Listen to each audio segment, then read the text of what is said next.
All right. We are live. We are in the building. Once again, one more Yeah. again.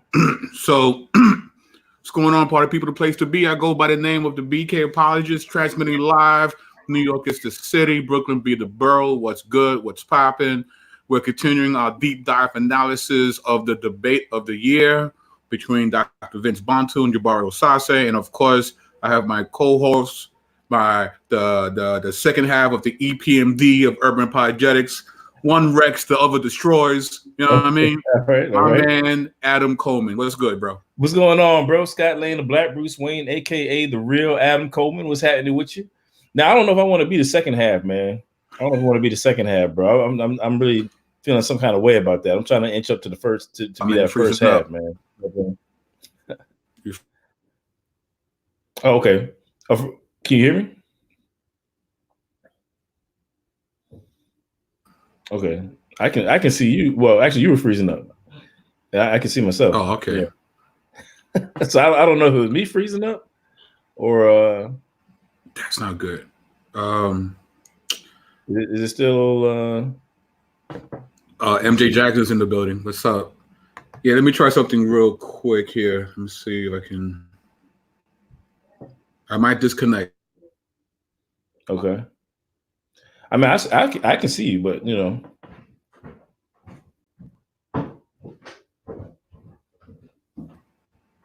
All right. So, all right. So, we are continuing in our deep dive analysis. Beatrice is on the check-in. What up, sis? What's going on? Hey, what's going on? What's going on? You know. So, what's your take, man? What's your take on the just doing this? You know, 3 rounds in right now. Like, how you feeling about? What's been the response? Have you got any feedback? I mean, what's going on? Yeah, I have, man. I was told today that we're like the gold standard of Wow. of the debate review. I don't know about all that, man. I think they got it, but you know, but you know, I think you know the point was we've been doing a good job. You know what I'm saying? And I think people are digging it. You know, and I think people are really, you know, just gaining from the experience, like we wanted them to. You know, we wanted this to be more than just 2 dudes, you know, sitting around talking, but just really kind of opening things up so that people could, you know, learn from it. You know, I've learned from it. You know, this debate has caused me to go back and look some things up and really definitely. grow myself. So, you know, I've definitely been enjoying it, man, and it's just been cool kicking it, man. Like, you know, honestly, I'm kind of feeling I'm feeling some kind of way, man. We coming down to the third round. You know, we got tonight. You know, we got the you know the question part. We're gonna do another separate section on that. You know, man, we gotta find a way to keep this going, though, bro. You know what I'm saying? We gotta make this like a thing. You know what I'm saying? Yeah, this can't be the last time we team up. Absolutely not, man. This is too much fun. Right. Definitely too much fun. You know, so actually, while I'm thinking about it, you know, last time, you know, we were just rolling, man. I think we went for like 2.5 hours. You know what I'm saying? And we still had a little bit more to go in terms of you know, combing through Jabari's comments. But I was thinking about it today because in the infamous question, you know, that I asked during the Q&A, you know, we were addressing, I was addressing his zeitgeist claims. And I thought that might be a good opportunity. Once we get to that, we'll double back. That might be a separate video on its own. Just your question might just be a show on its own because we really need to nail down that particular claim. You know what I mean? Bury it once and for all about the Jesus myth thing. Like completely, like let's just deal with it completely so that no one else could use it. You know what I mean? Right. That. So well, that might be interesting then. So maybe what we'll do is well, I guess we can talk about it offline, but maybe we'll run through all the other questions and then end out, you know, with that perhaps. That might actually that would be kind of dope. As a matter of fact, it would probably end up being around, you know, Christmas time or whatever, for, you know, folks who celebrate that. So it might be an interesting. That'd be a good time. Yeah. So actually, that's pretty dope. You know, get brainstorm, you know, right here live, right in front of everybody. Exactly. Right. That's great. That's great. Behind the scenes, but yeah, man. So what about you, man? How you been feeling about the series? You know, I mean, it's great. I've learned a lot. You know, I've because it's forced me to fact check. You know, and by doing so, I've learned things. You know, I never knew who Hypatia was until this debate. To be quite honest with you, So well, that's I certainly didn't know everything that you brought up. I mean, I'd heard about Hypatia, from philosophical standpoint, just kind of studying that branch. But in terms of the depth that you brought, I certainly didn't know all that. It was a lot of bars. Well, that makes two of us, and that's something now that I can add to my arsenal. Right. Because the more you research, the more you keep that in your utility belt, and you never know when you might have to bring that out again. So this has been a great teaching moment for me personally. Yeah, I've learned so much, and it's also being more consistent online. I've been behind the scenes for quite some time, and it's only now that people are starting to realize who I am and what I'm doing, and thanks to people like you dragging me out into the forefront. So now, finally, bro. Finally. Oh man, it's been a long time coming, man. But you're right though, man. It's been good to see, because actually, even aside from our series, I'm saying, I've noticed you've been more active, saying getting the memes out there, getting more videos out, and resources, things like that. And so that, I think that's been dope. This has kind of been coming out for you as well. And actually, going back to your previous point, I actually want to say something about that too, because you talked about pretty much having to get a little sharper. You know what I'm saying? Like you're fact checking and getting sharper, got more tools in the arsenal, I think is what you said. Mm-hmm. And what's funny about that, I was thinking, when you said that, that's kind of the story of the church when you think about it. You know what I'm saying? Like so whether it be heretics within, purportedly within the church, mm-hmm. Whether I'm thinking about somebody like Arius, or somebody might say like Pelagius or something like that. You know what I mean? Like, when you have these heretics within the church, who are bringing, something heterodox, something that's outside of, correct teaching of scripture, you have those who rise to the occasion, like Athanasius, you know what I'm saying, and bring the proper understanding, bring, what the scripture is articulating. Or if it be somebody outside the church, whether it be, I'm just my camera here a little bit, like I think it's Celsius, or any number of people, you know what I'm saying, who try to rise up from outside the church and bring us down or whatever. The history of the church is that people like maybe an Augustine or a Tertullian or Origen or somebody that will rise to the occasion. Justin Martyr rise to the occasion and refute whatever philosophical or what have arguments, whatever. So the story of the church have been, whether it be objections coming from within or from outside, then the church we step up to the plate. This is what we do. You know what I'm saying? This is what we do. And so what's funny to me is when you think about what's going on right now in our context with urban apologetics, I mean, it's new to us, but really it's we're not doing anything different than what the church has always done. You know what I'm saying? When cats want a buck, you know what I'm saying, and they want to try to cast down Christianity, the biblical worldview, more broadly, this is what the church does. We rise to the occasion. You know what I'm saying? So that's I feel like this is kind of just an extension of that. You know what I'm saying? Not trying to big us up, like whatever. Right. No, we're definitely standing on the shoulders of some amazing giants in the past. Absolutely. Right? So, absolutely. And hopefully we're doing some kind of justice to that lineage of apologetics. And of course, we also want to inspire others. That's also part of what we're trying to do. To give people the resources that we have and to pass it on and not be stingy, right, with what we know, but to pass it on to other people so that they could do likewise. So absolutely. that the church just worldwide can be equipped to have a great answer for when someone asks for the hope that you have, right? Yeah, so absolutely. So with that being said, I guess we should just get into it. So we're gonna focus on what? We focus on Jabari's, or I'm ready to go the whole round. You know what I'm saying? If you want to, I mean, we whole round. Wow. I mean, all right, let's see what happens. All right, we'll see what happens. We'll see what happens. We ain't gonna rush it. So someone just asked us, can you guys address the planning of the event? I've seen someone posting online about this was supposed to be a 3-on-3 or something. Well, that would be for Mr. Coleman to answer. He knows more about it than I would. Yeah. So I'm trying to think of what I can or what I can't say. And by that I mean, some things I'm just not. I can't put other people's business out there. Right. Frankly, what I mean. Let me just say this, because I recognize there's been some controversy about what the debate was initially supposed to be and how it turned out. I mean, to be completely honest, it just really came down to a matter of logistics. I'm saying costs, bringing people in, a whole host of those things, like just kind of nuts and bolts. Like, I mean, I guess for whatever reason, our community, the urban, whatever community, conscious community rather, you know what I'm saying, is, prone to conspiracies. I mean, it's just for whatever reason.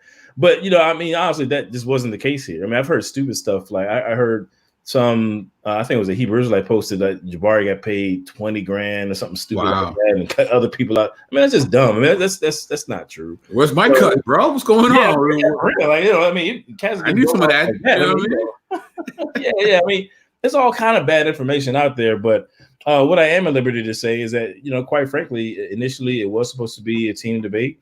That was the idea that was thrown out there due to just some logistical complications with things like cost and, bringing folks in and promotions and things like that. It was just simpler to do a one-on-one debate. It's easier to do a one-on-one debate where you have somebody drive to a location and fly one other dude in and then have 6 people on the stage, you know what I'm saying, that have to be accounted for. It's just less cats to herd, you know what I'm saying? So it's just really that simple, you know what I'm saying? And I don't mean to be like flippant. I mean, with the person who asked the question, I mean, I don't think that they have any ill intent about it, but it's just one of those things. It's for whatever reason, it's been floating around, particularly among some individuals in the conscious community. There being some controversy there, and really it's just simple. I mean, it's this event that was planned and it was pulled off in a simpler way than was initially planned. It's honestly that simple. You know what I'm saying? So, I guess, and I guess it's really all that can be said about it right at this point. Yeah, that's fair enough. I mean, this was a debate a long time coming. There was different iterations, definitely. You know what I mean? So this is what panned out at the end. I think it was actually good. It was 2 people that really represented the communities to the best of their ability. Mm-hmm. I think it worked out for the best in this manner. So. Yeah, and among other considerations, I mean, one thing I can share is that, and this is, I think, an important point to make, is that everybody in the conscious community doesn't think the same way. Right. You know what I'm saying? Like, it's, they're not monolithic, just like we are. You're right. So imagine, because initially, one of the ideas being thrown around is that you were going to have possibly even some Hebrew Israelites on the stage. I'm saying initially, that at that point, that idea was thrown around, but that doesn't make a lot of sense because they don't necessarily agree with Kemetics on not at all, or even amongst Kemetics. There's a lot of things they don't agree with. Right. So imagine how it would muddy the waters if you got a team of folks. You know what I'm saying? And they're stepping on each other's toes, and a number of different things. I mean, like it just could have got real messy. MJ Jackson's being messy right now. Oh, is he really? MJ has been messy. I see. It's put up on my screen yet, but oh man. Oh. He's being real messy right now. Well, I'm just saying. You know what I mean? I mean, it's just one of those things, man. I mean, I think a lot of people are just making stuff out of it that just it don't even need to be all that, man. You know what I'm saying? But right. Yeah. But listen, man, I think we killed enough time to get some people in here. I think we need to give the people what they want. They want the deep dive. They want the hot takes. Right. They want them Adam Coleman bars. You know what I mean? So I guess we start from the beginning and then we'll just pause it from time to time to do what we do. Yeah, we can do that. Let me just say too, to Michael Perkins. Yeah, I didn't take your question any kind of way. I didn't think you meant it some sort of sideways kind of way. And I'm aware of the videos that you're talking about. So it's all good. It's not even nothing like that. So yes, sir. Let me see, make sure I got so I got the video.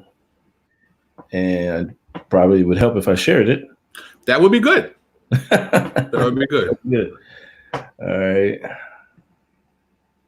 Cool. All right. Is it showing? Okay. Okay, hold on. I think I gotta do it. Hold on. Yeah. All right, here we are. Okay, so let me see if I can turn it. You're forgiven, MJ. The funny guy over there. It's hilarious, yo. All right, cool. So I'm gonna go ahead and start it, and I guess you just let me know when you want to stop it, or sure. All right. We'll do. All right. Who has the answer for Black America? Let me back up here. Let me turn my volume all the way up. Make sure my volume is turned up. Yeah. Okay, here we go. Who has the answer for Black America, the church or Kemet? Now, let me say something to you that is probably not great to say in a debate. The reality is that we have to figure out how to work together. This is not a situation where I'm going to say to you that unless you rock in Kemet, we're not going to move forward. That's not what I'm saying at all. I would not say that. And honestly, while we've had a spirited debate here, this is a brother that I can work with. That's a brother I can work with. This is a church that's doing important work. That doesn't mean that we are not going to have difficult discussions, pointed discussions, but we have to learn how to have pointed discussions and difficult discussions without becoming disunited. So I need to say that. I am not suggesting that you must be Kemet in order for our entire nation to move forward. I do believe, however, that the paradigm that we see in ancient Kemet and the actual behaviors that we see those practitioners and those teachers coming forth with are absolutely redeeming for our community in 2019 and beyond. And so I want you to start by just looking at some of our master teachers. These are folks, two of them who actually helped hewn Jabari into who Jabari is. You're seeing on the left, who is this? Dr. Ben. By the way, I'm not hearing those names on this side. Come on now.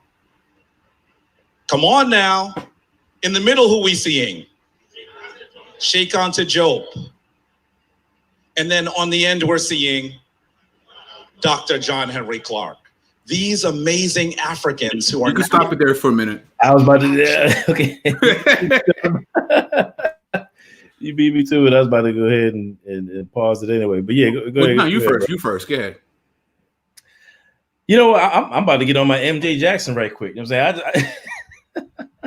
I mean, you know what? I'm not trying to be disrespectful, but I mean, you know, I feel like there's just certain things that need to be said. You know what I mean? And I'm not going to go in super hard on it, but you know, he made a comment after mentioning Dr. Ben. He said, I'm not hearing these names being mentioned on that side. Okay, it's probably because, you know, Dr. Bantu is a real historian. So he quotes reliable sources. Therefore, he's not going to quote Dr. Ben. And so he's not going to quote somebody who's going to give you a bunch of, you know, pages of different stuff with no citations. Right. You know what I'm saying? That's why somebody like Dr. Ben. I mean, the reality is this, man. Now, here's where it gets tough. I'm saying here's where it becomes an issue where emotions have to be set aside. Okay, because I understand, particularly in African traditions, the importance of respecting one's elders. I totally get it. I'm saying, and I can dig it. As a matter of fact, I want to say maybe they edited it out, but I think that Eric Mason did a fantastic job of doing that in this debate. As a matter of fact, you know what I'm saying? So I get it. I don't want to come into somebody else's house and disrespect somebody that they highly esteem necessarily. You know what I mean? But you know what? Look, I don't regard Dr. Ben as being a phenomenal scholar from whom I'm going to draw much of my information. I don't respect Dr. Henry Clark as being a phenomenal scholar from whom I'm going to draw a lot of my information. You know, Anthony Job, you know, I mean, I'll give him, you know, more credit than I would the other two. Right. You know what I'm saying? I'm just being real, but I mean, like he draws some conclusions from some things that I think are completely ahistorical, quite frankly. You know what I'm saying? Right. And none of these guys are infallible. To be fair, none of these guys are infallible. But I'm just being real. Like specifically, Dr. Ben and Dr. Clark. I'm sorry. If you give me pages upon pages upon pages with no citations, I'm sorry. I'm not going to quote you in a scholarly debate. Why would I do that? Well, when it comes to Clark did cite people, and the issue is the people he cited. For example, when I share my screen. Woo. All right. All right.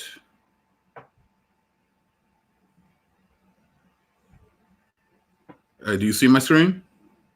It's a little small. Maybe you can expand it. See it now? Yeah, that's better. I can see it. Yeah. All right. So this is from a response. The following is Professor Clark's response to Henry Louis Gates Jr.'s Black demagogues and pseudo scholars. Right. So Mr. Gate was going at Mr. Clark, and this is Clark's response. Most of the old and new Black scholars asking for a total reconsideration of African history in particular and world history in general are using neglected documents by radical white scholars who are generally neglected by the white academic community. In African history, I am referring to scholars like Gerald Massey and his work, Egypt, Light of the World, 2 volumes, The Book of the Beginnings, 2 volumes, and Natural Genesis, 2 volumes. I'm also referring to Gerald Massey's greatest English disciple, Albert Churchward, whose book, The Signs and Symbols of Primordial Man, asks for a reconsideration of the role of people outside of Europe and their role in human development. Yeah, that's why we don't quote him. Right. I mean, because look who he is quoting. You're talking about a guy who claimed to have, I want to say, maybe not speak, but be able to read, the Egyptian text when the Rosetta Stone was barely discovered, like just before his lifetime, I want to say, or just before he would have been. The bottom line, I'm going to screw that up, but the bottom line is he made claims about being knowledgeable of the language that were just flat out not possible at that time. I'm saying, given that they hadn't decoded the Rosetta Stone enough to him to be able to make the claims that he was making. Right. So you're talking about a guy who, Gerald Massey is obviously trash, right? and if you deal with a guy who's his chief disciple, you know what I mean? And I don't really have a whole lot of confidence in him either. He's looking suspect as well. You know what I mean? So, but it also gives us insight in Jabari's scholarship as well, because he said that he sat at the feet of these gentlemen, and I'm sure there were a lot of things they did teach that were great, but a lot of their sources were suspect. To be honest with you, they really were. Well, it's true, and it was interesting too. This brings up an interesting point, because I think one of I try not to make like over the top statements, but I think one of the top 5 problems in the conscious community, and actually I'm not even going to just put that in the conscious community. I'm just going to say in general. I think just in general discourse is that people have difficulty discerning between reliable sources and unreliable sources. You know what I'm saying?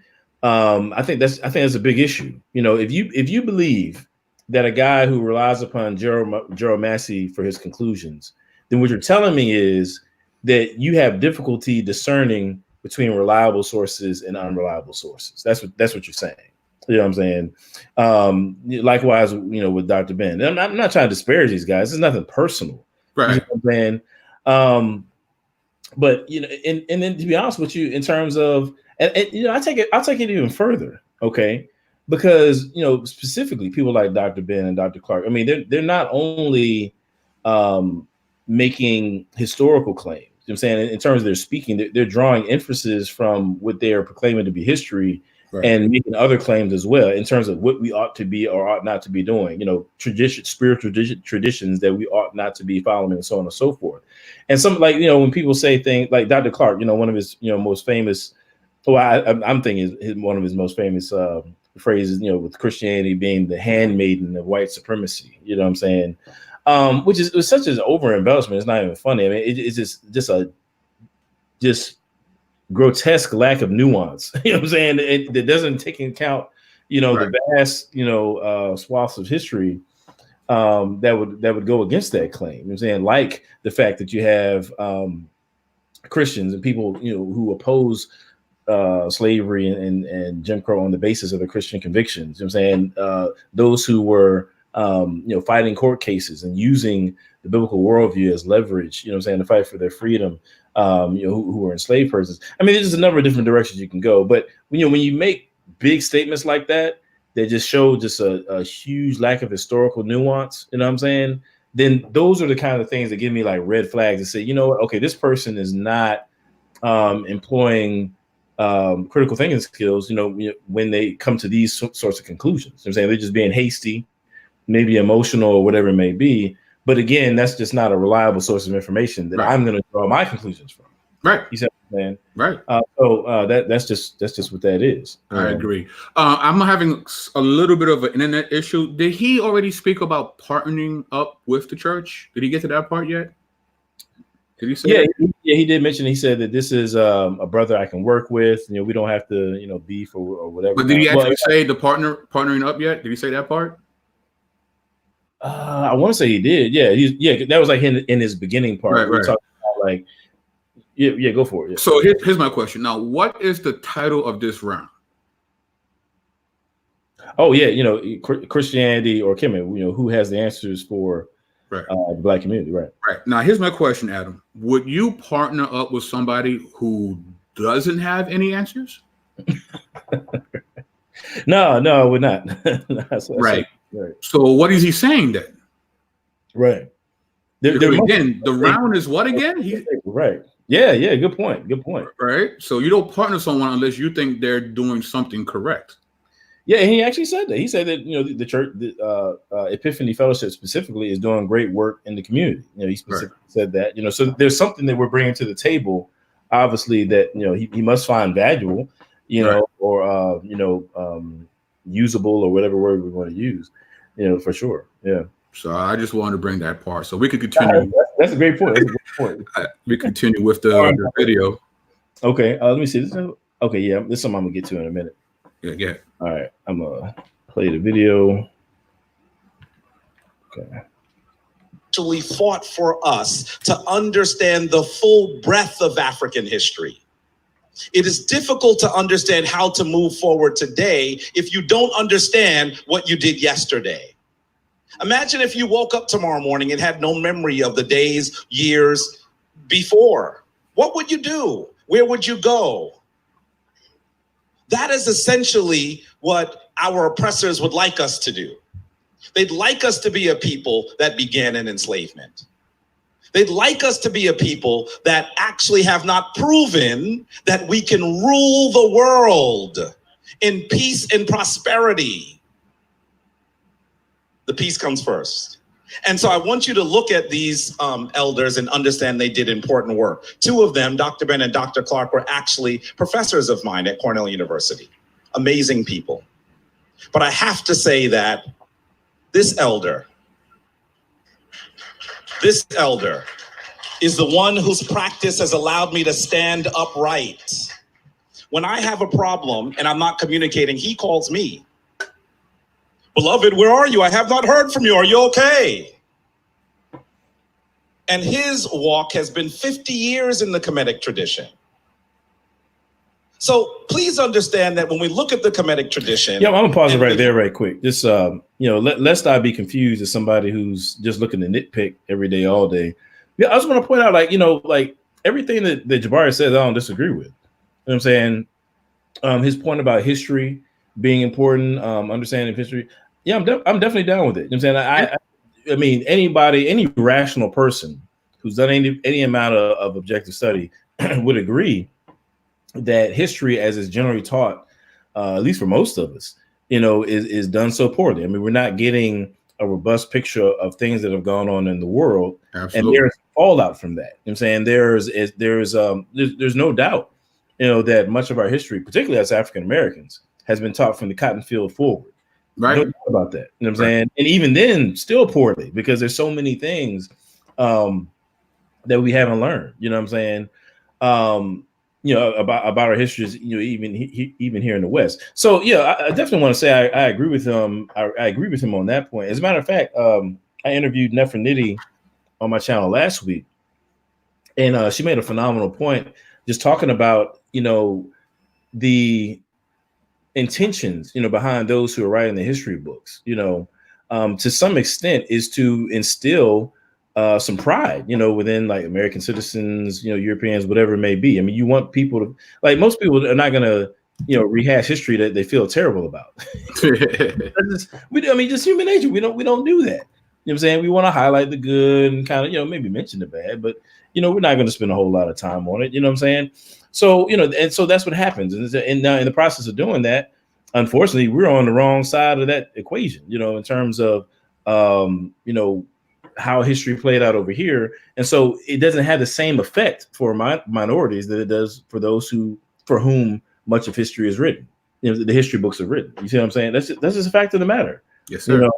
So I can dig it. And then props to him. As far as the give an example between him and Baba Haru. He mentions his elder as somebody who basically I interpret it as holds him accountable.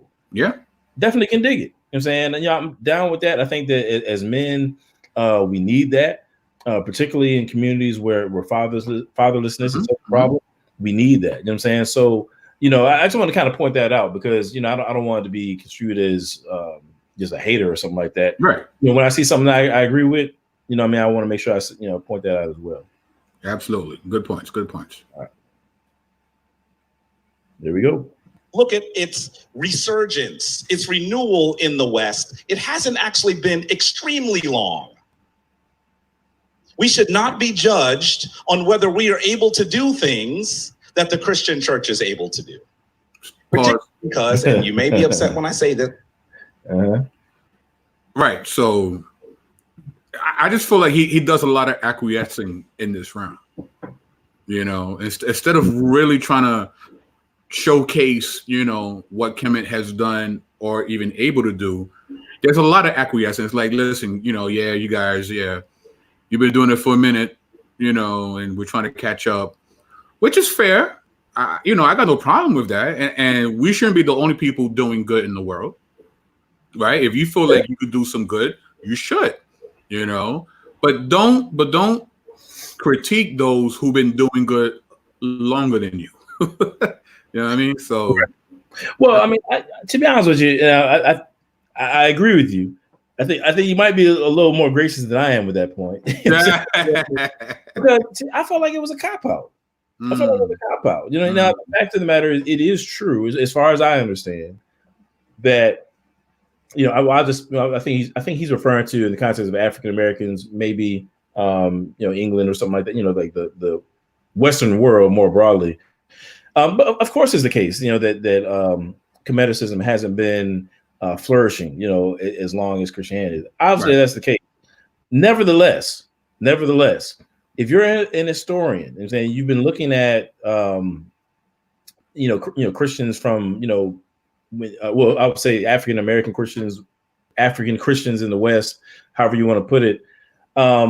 Christianity was balling from the time they was introduced to it. You know what I'm saying? Like that's just a fact of the matter. You know what I'm saying? Like now I'm not saying it's on the same scale that is now, but you can speak to something. Like just because they haven't been around a long time doesn't mean you can't show and prove with what you have.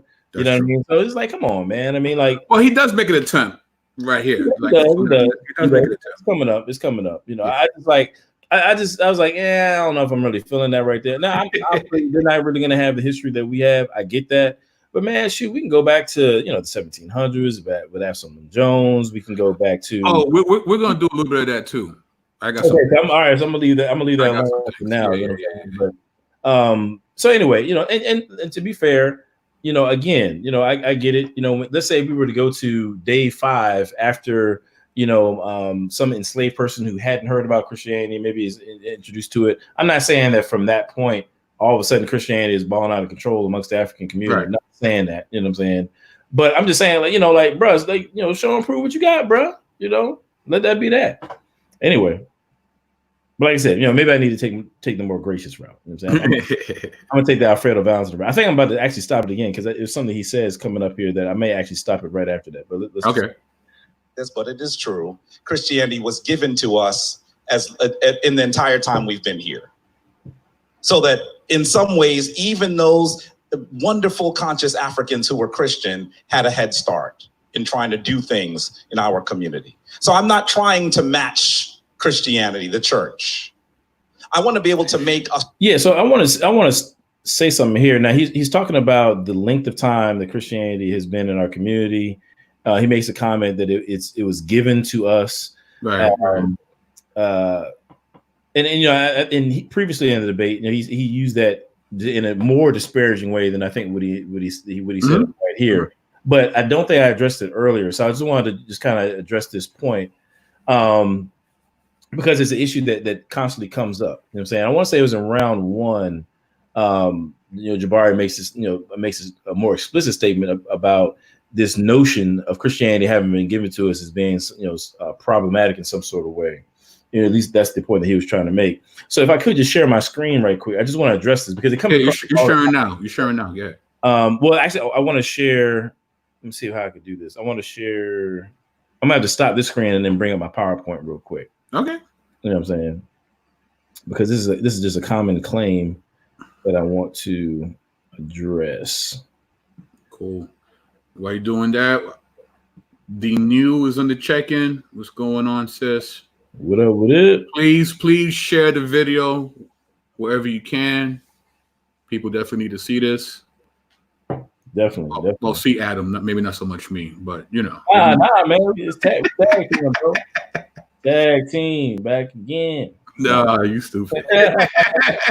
we went from EPMD to tag team, bro. We falling backward, man. Basically. Yeah, it's not good. It's not good. So is it sharing my screen or no? Oh, wait a minute. My bad. Yeah, let me real quick.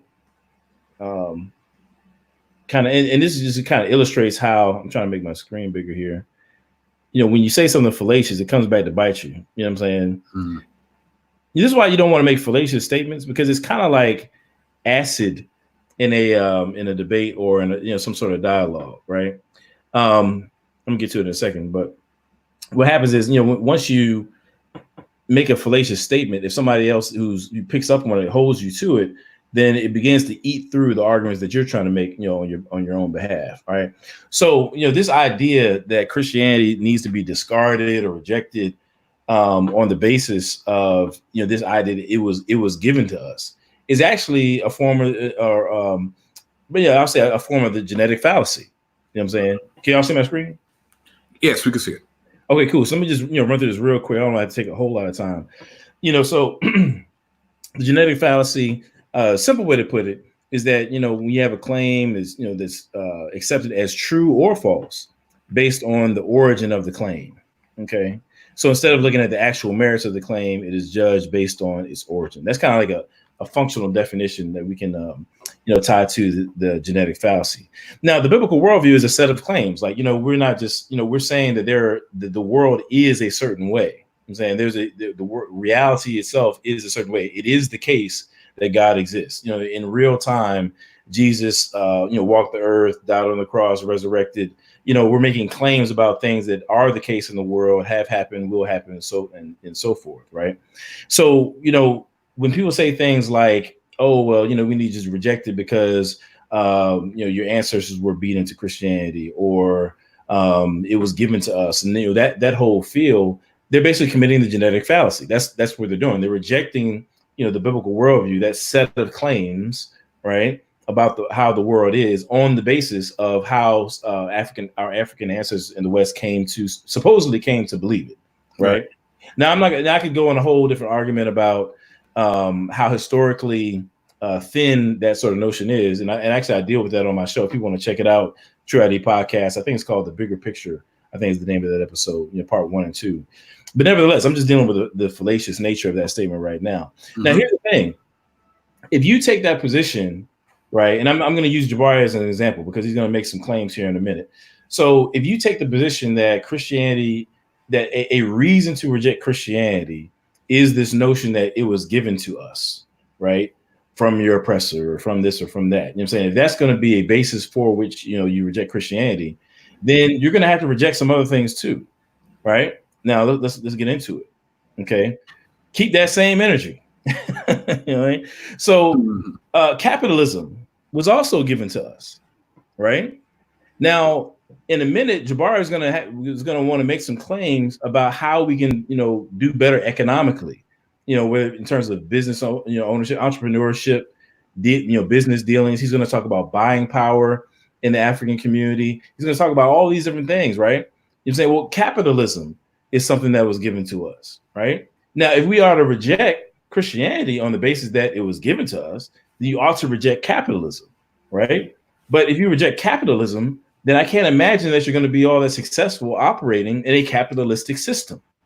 You know what I'm saying? You're gonna have to engage in a capitalistic system to do anything economically, you know what I'm saying, that will benefit our people.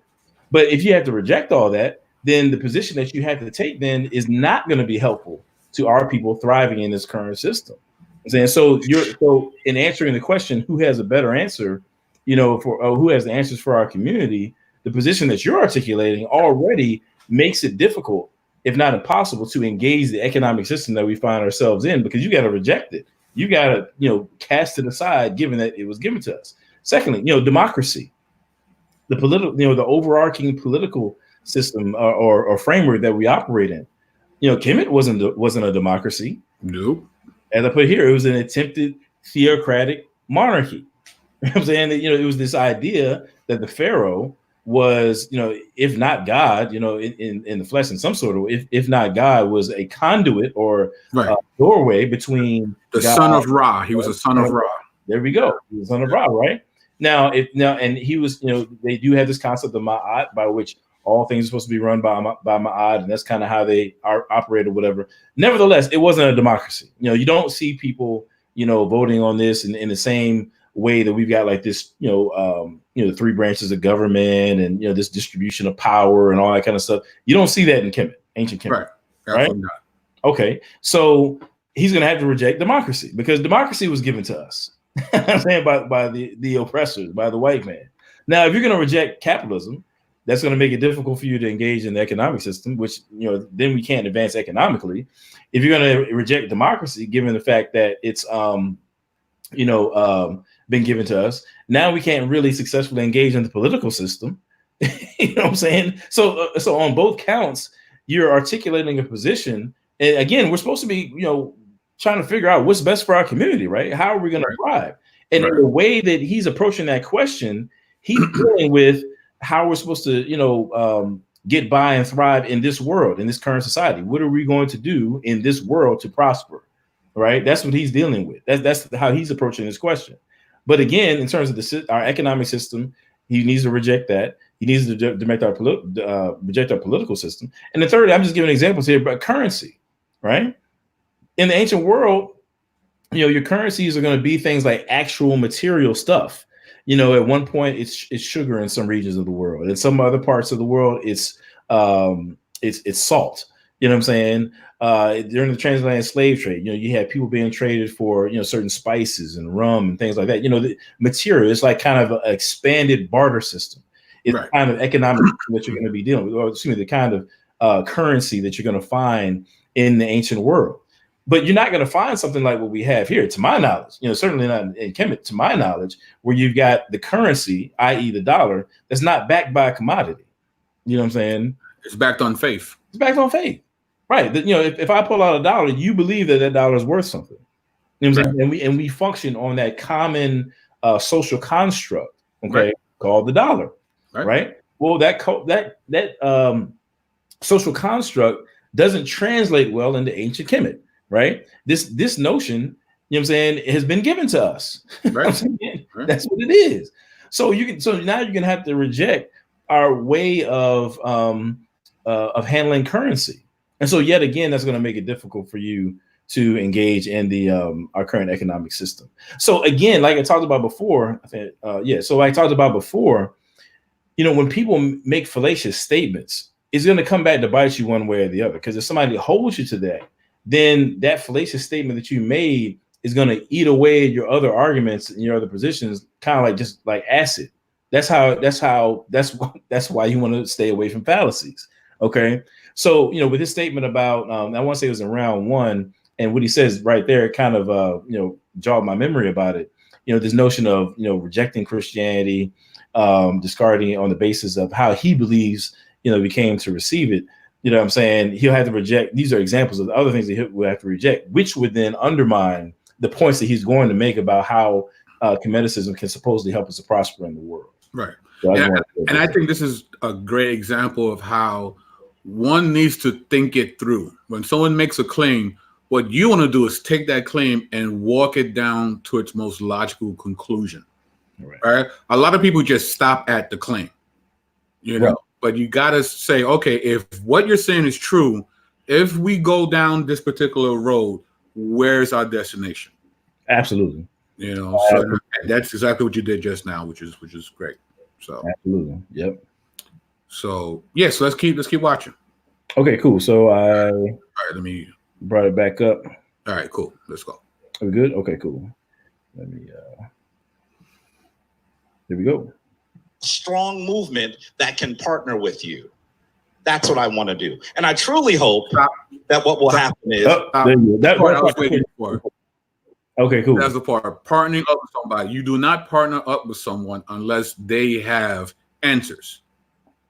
Right? Now, the round is called what? Who has the answers? You're by you saying you want to partner with us, you're saying we have the answers. Okay. Right? So continue. There we go. You're going to go back to an ancient form of Christianity. Because if you do that, what we do will look almost no different from each other. Then we'll be able to work in lockstep. That's what I'm hoping. And so I want to just recognize that there's been a lot of work done, but more needs to be done. Take a look at this incredible queen here. Her name is Queen Afua. One of the things that we have seen the Kemetic tradition do in excellence is bring forth health and wellness in our community. That if there's anything that marks the Kemetic community, it is that.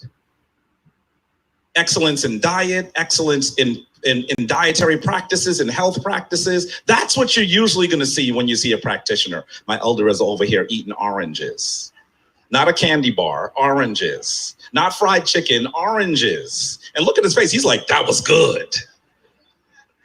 That's one of the things that the Kemetic tradition has brought forward in excellence, health and wellness. All right, you can pause it. You want to say to you. We on the same page, man. Every time I'm about to pause it, you right there, bro. All right, cool. Go ahead, man. I mean, people in the conscious community are health conscious. Now, there are some who, unfortunately take a pseudo stance when it comes to health and wellness. But for the most part, there's a lot of vegans. There's a lot of people who are plant-based, who take different herbs. And I rock with that. I'm plant-based. I've been plant-based for a year now. So yeah, I'm totally, I think that's a great thing. But you got that from somewhere. You guys are not the first ones to institute health and wellness, right? And the reason why I say that, if I could share my screen real quick. Here we go. Bars coming.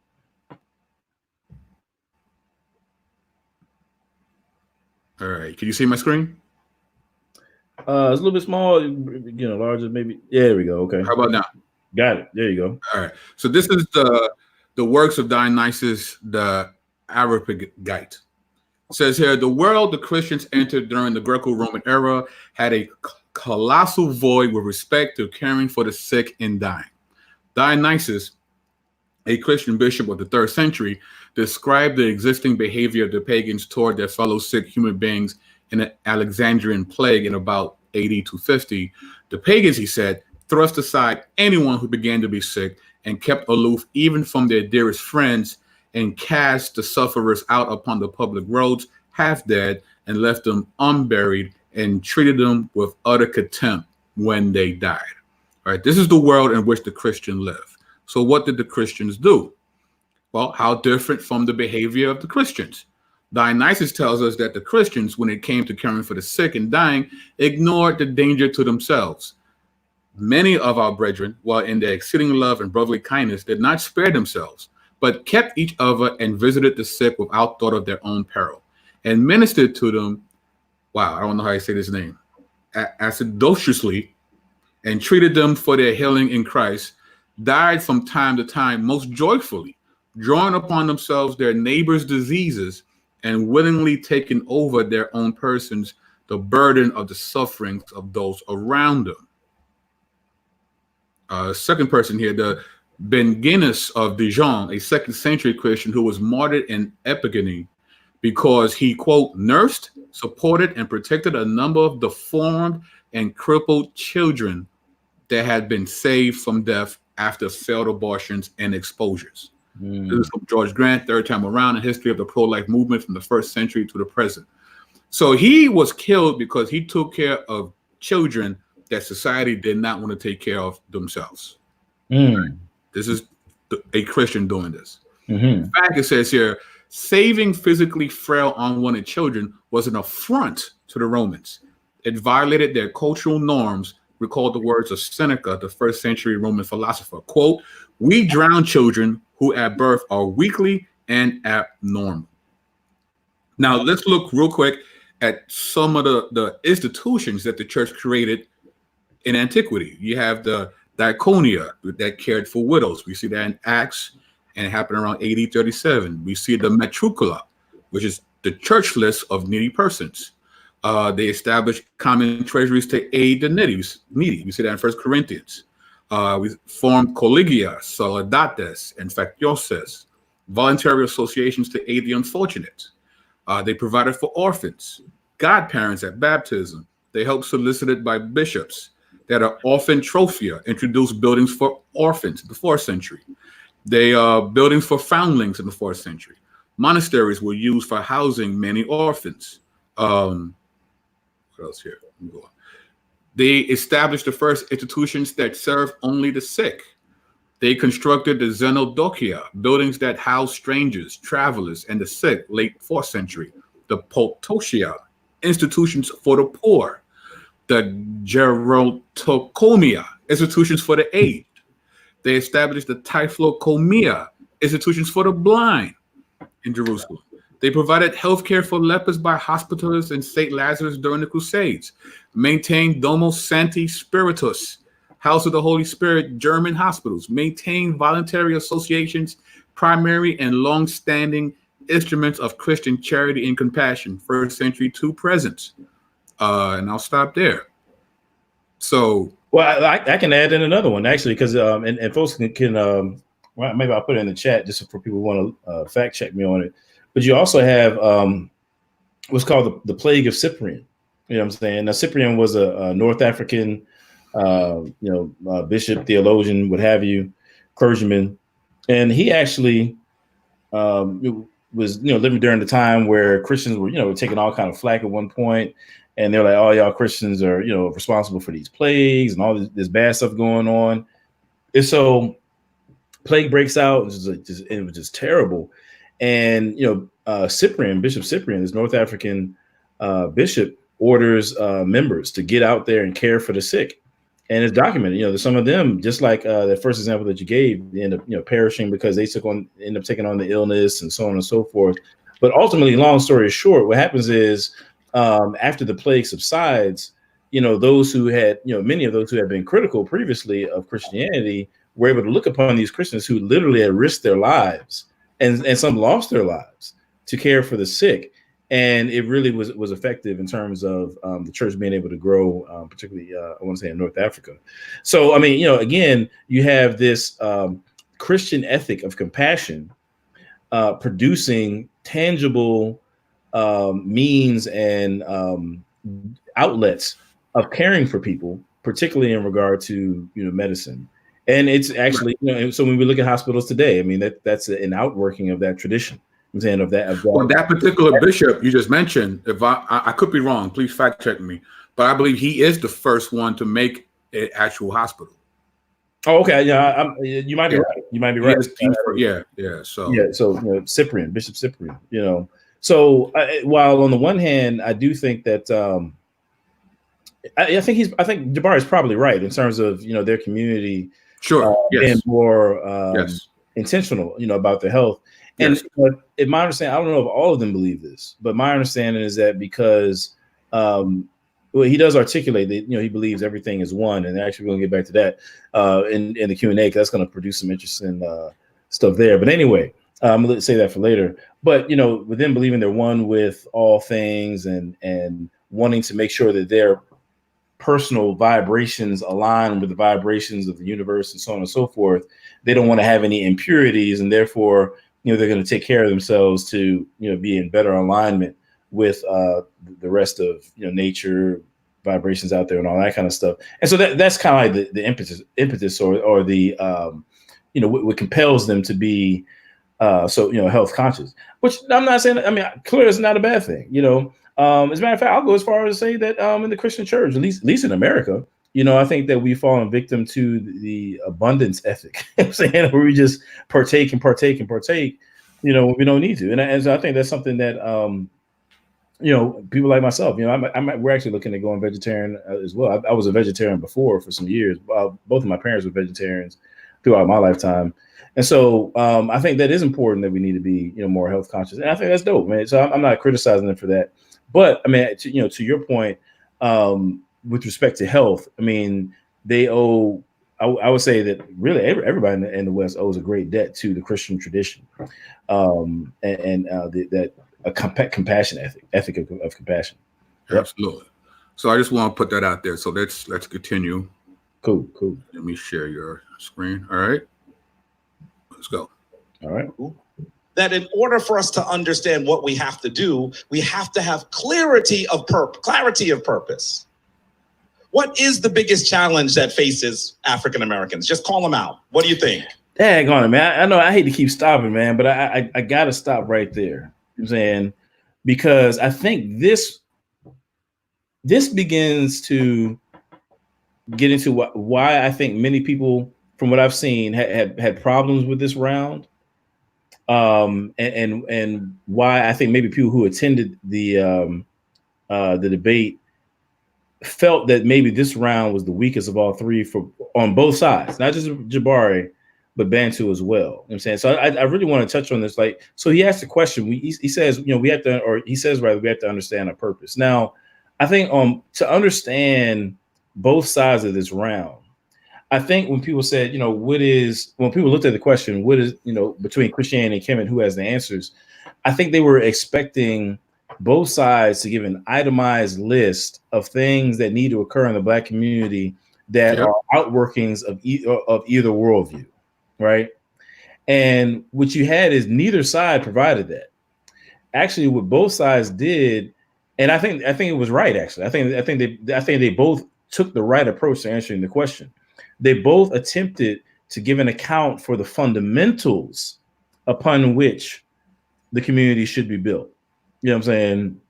The fact of the matter is, let's say, for example, with economics, that's something that I think is understandable, right? I agree with you. I'm going there too, Matt Jackson, about purpose. But when it comes to economics, you can't have an economic system that works without some sort of ethics, some framework of ethics, right?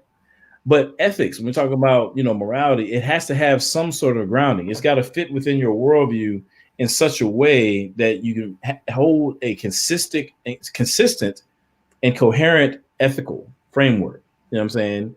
And not all worldviews can do that. I'm saying not all worldviews can do that. But my whole point is, something as simple, somebody might think, okay, well, we need to get tightened up economically. Yeah, that's true, but you can't even really engage economics unless you answer certain ethical questions. Okay, every system of economics, every approach to economics is going to try to answer the questions: what ought to be the case in terms of how people access resources in any given geographical area, system, group, or what have you. Okay. Now, the communists, for example, may say to resources is going to be, I don't know, how did that? I turned on my Siri thing.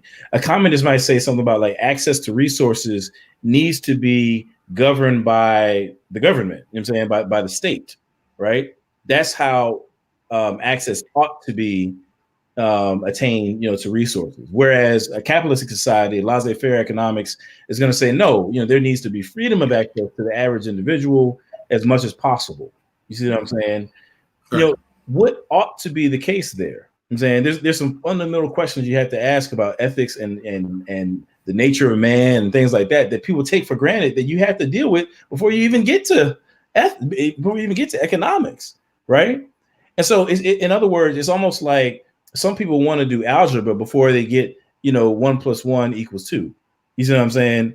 And so I think actually to Jabari's credit, you know what I'm saying, and to Vince Bantu's credit, where I think that, at least from some of the stuff that I've watched, they're catching a lot of flack for how they answer this question. But I think they actually took the right approach. Before you get ahead of yourself and want to deal with specifics in terms of a plan or so on and so forth, there are certain fundamental building blocks that need to be at the foundation of your approach, okay, upon which you build. And if those foundations aren't addressed and you just skip to the details, that's like building a house with no foundation. It's going to fall apart. Mm-hmm. And so he's dealing with the question of purpose. Now, I'm being a little bit long-winded, but to my man Max Jackson just asked the question, what does purpose imply? All right. Now, purpose implies intentions. I'm saying now maybe he's going somewhere else with that, but purpose. If there is a purpose to who we are and what we're supposed to be doing in the world, that implies that there's some intentions, right? Now, if there's a purpose behind how everything in reality works, right, then there has to be an intender behind reality. So now already, if we go far enough, I'm not going to go all the way there now, but that already X's atheism out. You know what I'm saying? Because if the natural world is all there is, then there is no overarching intentions in terms of how things go in the world. There's no intentions, period. Things just happen. Yeah, there is no intention. Right. You know what I'm saying? On that deep metaphysical level, certainly isn't there. So, I actually agree with Jabari. I'm saying in terms of this is actually just one of the issues or questions that he brings up where he's talking about that foundation, and I think he is addressing the right issue. Now, how his worldview answers the question of what that purpose is going to be different from how the biblical worldview answers that question. And what I will submit is that the question that he's bringing up, I don't think that Kemet, that their spiritual system, ideology or whatever, has the correct answer to the question that he's raising. You know what I'm saying? And so, maybe we can get back to that. Now it's my turn to tell you that you're giving him too much credit. Okay. All right. Because he'll tell us about certain individuals within the Kemetic worldview that has done great things, right? But that's not the topic of the round, right? Does the Kemetic worldview have answers, right? He has already acquiesced earlier in this round that they do not. In fact, we're going to partner with you because you have the answers, right? And what Bantu does, which is funny, and I don't think he meant to be slick about it, but he kind of starts his round saying, well, since you already know that the church has done all these great things, let me focus on this very specific thing now. Because he also took notice, you acquiesced. So yeah, I agree that you agreed that we have the answers. Now that you know that, let me preach the gospel. Yeah. That's a good point. I hadn't looked at it. That's interesting. That's very interesting. Yeah. I got you. You know what I'm saying? All right, cool. Anyway, let's continue. Video. All right, cool. All right. The police, racism, poverty, abortion, education, self-hatred. You're going to call all of those out, and I'm going to say yes, and yes. But I want us to understand that we actually have the resources to meet those things now. On October 5th of 2019, if we truly sought to actually address those issues, we would be able to address them. You'll see here that we are actually reaching buying power of nearly over $1.3 trillion of buying power. So if we wanted to solve all of those things you called out, we actually could. So the question you have to ask is, why aren't we? And I'm going to argue that something really serious has gone on. We have a challenge with the image of what the African is, of who the African is. Pause it here too. We even have people that... I mean, yeah, him stating how much economic power we do have and that we don't use, facts. I agree. But how's that based on any Kemetic principles, though? What he's saying is true. It is true. But how's that based on Kemetic principles, and how does Kemetic worldview answer that situation? I don't hear any of that, but continue. Well, actually, I'm going to challenge something else here too. So, and it's funny. Once again, we try to stop it at the same point. There's a whole lot to chew on in this round. You know what I'm saying? Yeah. So, when he says "we," okay, what "we" is he talking about, right? Because again, he's trying to give an account of the Kemetic worldview and our current conditions, if you will, and how we're going to get over where we're at. You know what I'm saying? So when he talks about we, I feel like he goes back and forth between, or he's taking we to mean, he'll use terms like the African, right? It takes on this very Pan-Africanist type of vibe. That's true. I want to really, deal with Kemet. Correct me if I'm wrong. I don't see them as having a Pan-Africanist vision. Oh no. They had visions of empire, strictly. Absolutely. Strictly about the empire. People dealing with the Nubians or anybody else for that matter. You know what I'm saying? I mean, that's just how they got down. You know what I'm saying? They don't, if you look at their mythology, right? Think about it. Okay. Think about this concept of Ma'at that they adhere to. You know what I'm saying? Now, and I'm talking about the ancient Egyptians, right? They believe that if the individuals govern their lives, you know what I'm saying, based upon Ma'at, order, righteousness, so on and so forth, and collectively in their dealings together in terms of how they deal with one another, they do the same thing, even in terms of how they, operated in public affairs and things like that, right? If everybody is operating according to Ma'at and what's his name, and the Pharaoh is facilitating Ma'at, okay, then everything's supposed to be cool, right? Now, wait a minute. Now, what if everybody is operating in Ma'at and then the rest of the whole African continent isn't? you know what I'm saying? Like the ancient Egyptian wasn't thinking about that. They were thinking about what's going on here in Kemet. You know what I'm saying? How are we governing ourselves? That their world revolved around them. That's my point. And when they did extend outside their borders, it was about conquest and trade. Right. It wasn't about reciprocity with my neighbors and we're going to hold hands and sing songs and, no, it was conquest and trade. Right. That's what they were about. Just like everybody else. You see what I'm saying? So again, when he talks about, when he uses the term we and, coupled with his use of the term, the African or African, it takes on this Pan-Africanist view of the world that I don't see present, in Kemet.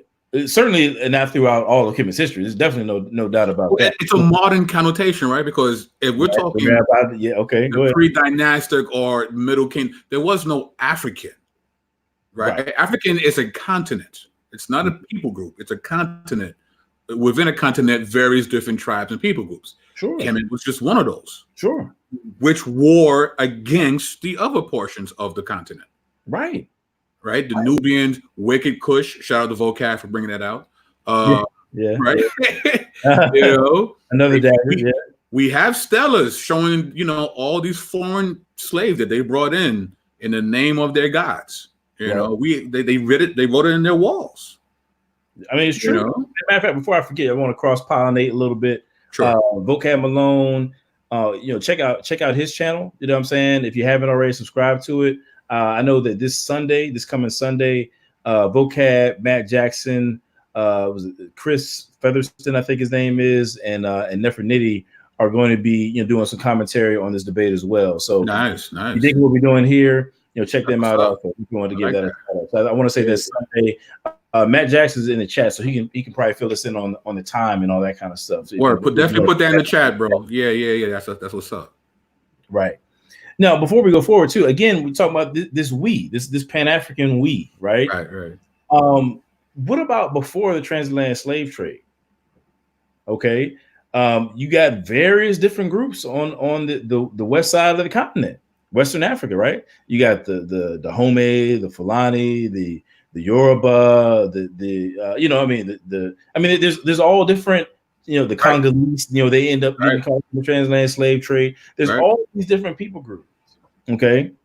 All these different folks who identify themselves as different people groups on the west side and central Africa. You know what I'm saying? And it's this idea of this united Africanness that is a product that is in many ways an outworking. You know what I'm saying, of them having found all these different people finding themselves in the common condition of slavery.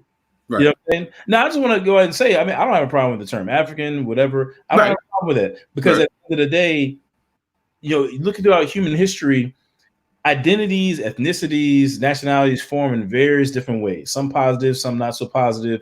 So, given that common condition, that's not a problem for me. I'm just saying that for somebody who takes issue with those things that were supposedly given to us, I'm saying, by the European, then you have to understand that his Pan-Africanist lens is at very least an outworking of the conditions that were imposed upon us by those Europeans. I'm saying it was, if you want to return to, he keeps talking about returning back to Africa, returning back to the African ways, so on and so forth. Well, return back to the tribalism that would have been an earmark of how we got down with each other prior to the transatlantic slave trade. And it wasn't this romantic notion of this United States of Africa where everybody got along and it was just this great block party where we toasted marshmallows, and like that was far from what really happened, right? So the block party, the African block party, not the wide block party, man. But see, this goes back to, I'm not trying to nitpick, but this goes back to and I'm struggling to find a word that's not as biting. But this goes back to the revisionist history. Facts. That people like Dr. Ben, Dr. Clark, to some extent, Dr. Anthony Job, like that beautification. I'm saying this overarching beautification of our history beyond historical fact. You know what I'm saying? Like there's a bunch of beautiful stuff in our history. Absolutely. There's a bunch of value there. Absolutely. What happens is people venture beyond that out of this emotional need to prop up that Africanness beyond reality. You know what I'm saying? That's just a fact of the matter. You know what I'm saying? Every ethnic group has skeletons in the closet. That's what it is. There's nothing, that's reality. Why? I'm gonna go back to the Bible. All of sin falls short of the glory of God. There you go. That is the feature an unfortunate feature of how we get down. You know what I'm saying? So anyway, I just think that this when he's using this term "we," it just seems to me that he's touching on something that is less African than the other sorts of things that he expects us to adhere to and reclaim. Well, to his defense, okay, to a point, when he thinks of Kemet as the culmination of the greatness that is the continent. Sure. Right? I've heard that Kemet is the flower. Yeah, he actually says it here, of Africa, right? So that in his mind, he is talking Africa when he talks about Kemet, but it doesn't really work because you're smuggling in a modern connotation to an ancient landmass, right? So it doesn't really fit. And then my question would be is if you go throughout, like that seems very subjective to me. You know what I'm saying? If he wants to say that being in the present and looking backward, the most prominent, prosperous, to be esteemed society was Kemet. And in that sense, it was the flowering of the continent. If that's what you mean, then I think that's just a very narrow view of looking at African history, quite frankly. You know what I'm saying? I think in some ways it's informed by the fact that studies of the African continent have yielded more about that society than many others. I'm saying there's all sorts of pyramids and archaeology, that kind of stuff. You hear more about Egypt than you will Nubia. Right. You know what I'm saying? And there's mad, if not more pyramids in Nubia, that I think there's actually more in Nubia now. Yes, they are. So we just don't hear about it. You know what I'm saying? So cats you don't have modern day Nubians like that. You know what I'm saying? The same with Kemetics. But my whole point is like for somebody in like West Africa, would they look at Kemet? I'm thinking about somebody before the transatlantic slave trade. Were they sitting around thinking about Kemet as being the flowering of the African continent? No. You know what I'm saying? Were Kemet's immediate neighbors looking to him like, no. They was not Kush. Not Kush. Kush it was on site with Kush. No. Right. On site. Site. Exactly.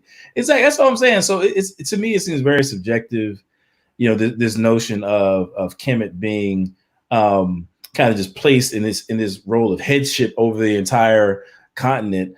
I just think it's very subjective, and I don't think it can be historically sustained. You know what I'm saying? There's a bunch of different ethnicities, a bunch of different people groups, a bunch of different nations on the continent of Africa, and have been throughout the human history.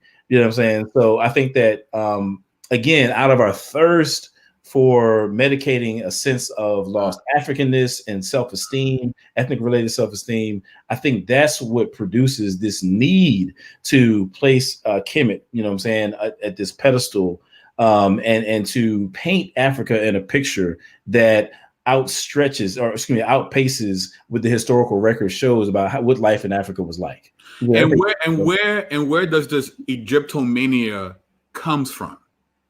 Who are the first people to go crazy like that? Oh yeah, I mean you got to go to England. You got to go to people like this dude. I can't remember his first name, but Frobenius. His last name was Frobenius. There's a book called Egyptomania. They got a whole chapter on it. You know what I'm saying? And it talks about they were having mummy unwrapping parties in Europe. I mean, it was all the rage in the 1800s. You know what I'm saying? And that's where you get the Gerald Masseys. That's where you get the people that his elders are quoting and drawing from. You know what I'm saying? The anti-Jops are drawing from people like Frobenius and so on and so forth, right? So I mean it wasn't even like an academic perusal of the culture, right? It was more fetish. Yeah, fetish for Kemet. Right. And I feel like a lot of people in this community don't know that their inspiration comes from a European fetish of this particular part of Africa. Yeah, and it wasn't even because we have to understand that, so I'm going to mix up some of this, but actually, I think it's correct. So I want to say it was Napoleon who's going to war. Actually, yeah, there you go. Brother said France. Exactly, that's where I was going. Napoleon, is dealing with the Ottoman Empire, and in some of his conquests, he's able to make some inroads, you know what I'm saying, into Egypt or Kemet or what have you. Mm-hmm. And it opens up that area of the world. I'm saying his conquest opens up that area of the world to European travelers who want to go someplace exotic and different, and prior to Napoleon's conquest, that area of the world was not safe. I'm saying it was inaccessible. You know what I'm saying? But now that they can ride over there, they can see all these different exotic things, and that's that really feeds a lot of the Egyptomania, the commercial aspect of Kemet. Right, exactly. As opposed to the technology of Kemet. You know what I mean? Wait, say it again. Down to what else? It was the commercial aspect of it, as opposed to the anthropology of Kemet. Right? They would freestyle make stuff up about Kemet because they didn't know anything about Kemet. Didn't know. Yeah, I mean, you're right. So they made perfume bottles with little mummy cases, and it's like when you go to Yankee Stadium and you go buy the small little baseball bats and the figurines. Like that's what it became. That's Egypt, right. I mean, that's how it popped off, and then you find some of it, appearing through some of the abolitionists. I don't want to get that twisted. I mean, it was there as well, but you have this dual stream. You know what I'm saying, right. But in terms of the intellectual heritage, you know what I'm saying, of the current Kemetic movement, you've got to go back to England. You know what I'm saying, and France, that's where it flows from predominantly. So yeah. But let's get back, man. We kind of drifted, I think, a little. Yeah, I don't know what there, man. We definitely did a we're only like halfway through Jabari Osaze. So yeah, we probably will end up having to do Bantu maybe next time. I don't know. We'll see what happens. All right. I'm down for whatever. Here we go. Don't want to say they're African. And so what we actually have to do is we have to now be corrected. Did you know that Black and Latino youth watch up to an hour more TV every day? That Black and Latino youth spend about 45 minutes more on other forms of media? And then there's an interesting study that comes out, this is really small here, from the Journal of Communications Research that actually says that the only group whose self-esteem... Hey, I just want to pause. He was real intent on pointing that citation out. He had to make sure. You got caught out on it before. Earlier in the round, Bantu called him out. So by this point, he's real shook about letting that slide without... He pointed that out with the quickness. I just want to point that out. Before you continue, what he just shared, right? What's the title of this round again? Yeah, who has answers for the Black community? What's the answer to that then? I don't know. That's the issue. Absolutely. What's the answer? Mm-hmm. You're bringing this up. I'm assuming you have an answer. I don't have an answer. But anyway, continue. That's right. Is with more television, is white boys. So we're watching more and it's damaging us more. This is a critical issue. And I think maybe he's trying to go back to the self-image thing. You know what I'm saying? He's saying that black people are watching more TV and all these other things than everybody else, but it's more conducive to the esteem of white folks, which is probably true. You know what I'm saying? I mean, maybe I agree. It is, you know what I mean? But now the question is going to be, I agree with you. I think it's where you're going with it. I don't think he ever comes back around to the answer for it in any way that would help him to carry this around. I think that's what maybe he wasted too much time describing the problem where he didn't get around to the solution. I think exactly. Yeah. I'm going to play the shortest possible clip of this. The shortest. In fact, I might even speak through it. But understand that CNN actually did a study. They recreated the dog test. Go. Our second major finding, even black children as a whole have some bias toward whiteness, but far less than white children. She'll be the smart child. And why is she the smart child? Because she is white. Okay. Show me the dumb child. And why is she the dumb child? Because she pays. What I want you to understand is that our major challenge is understanding who we are and what we're capable of. Having a reconstructed, healthy view of what being African is. The best way to do that is to actually go back and fetch it. To remember who we are in order to know what we're able to do. Now he hit on a point right here. Like, just given my overall premise for my podcast, I got to touch on it. You know what I'm saying? Now, notice what he said, right? He talks about this identity issue. We don't know who we are and what we're capable of. And he talks about how we need to go back to our African selves and regain this African heritage, you know what I'm saying, of who the African is and what the African is capable of. And this is something that I deal with all the time. You know what I'm saying? Now, I wholeheartedly agree, you know what I'm saying, that we have an identity issue on our hands. I don't think that it's exclusive to the African or African American community. I don't think that it is. Actually, when I first started doing True ID, now True ID stands for, that's my podcast, stands for the real you, Imago Dei being Latin for image of God, now, as described in Genesis 1:26 and 27. Now, when he talks about, reaching back to that, for that Africanness, so to speak, right? One thing I've said all the time is whether it be the Kemetic trying to reach back to Africa, the Moors trying to reach back to, Mauritania, you know what I'm saying? Modern day Morocco, the Hebrew Israelites trying to reach back to Israel. Right. One thing I've said over and over again is that folks aren't reaching back far enough. You know what I'm saying? I would suggest to you that you've got to go back further. You're saying you've got to go back to who God created us to be. At the end of the day, we are made in the image of God. That's the proper starting point for understanding who we are, what we ought to be doing, what our purpose is, what our capabilities are. I'm saying all of that is spelled out in the biblical worldview, because before there was a concept of the African continent, before there was any notion about there being a nation of Israel or Muslims or Moors or whatever, before there was any idea about nations or anything like that, there were human beings who were made in the image of God. You know what I'm saying?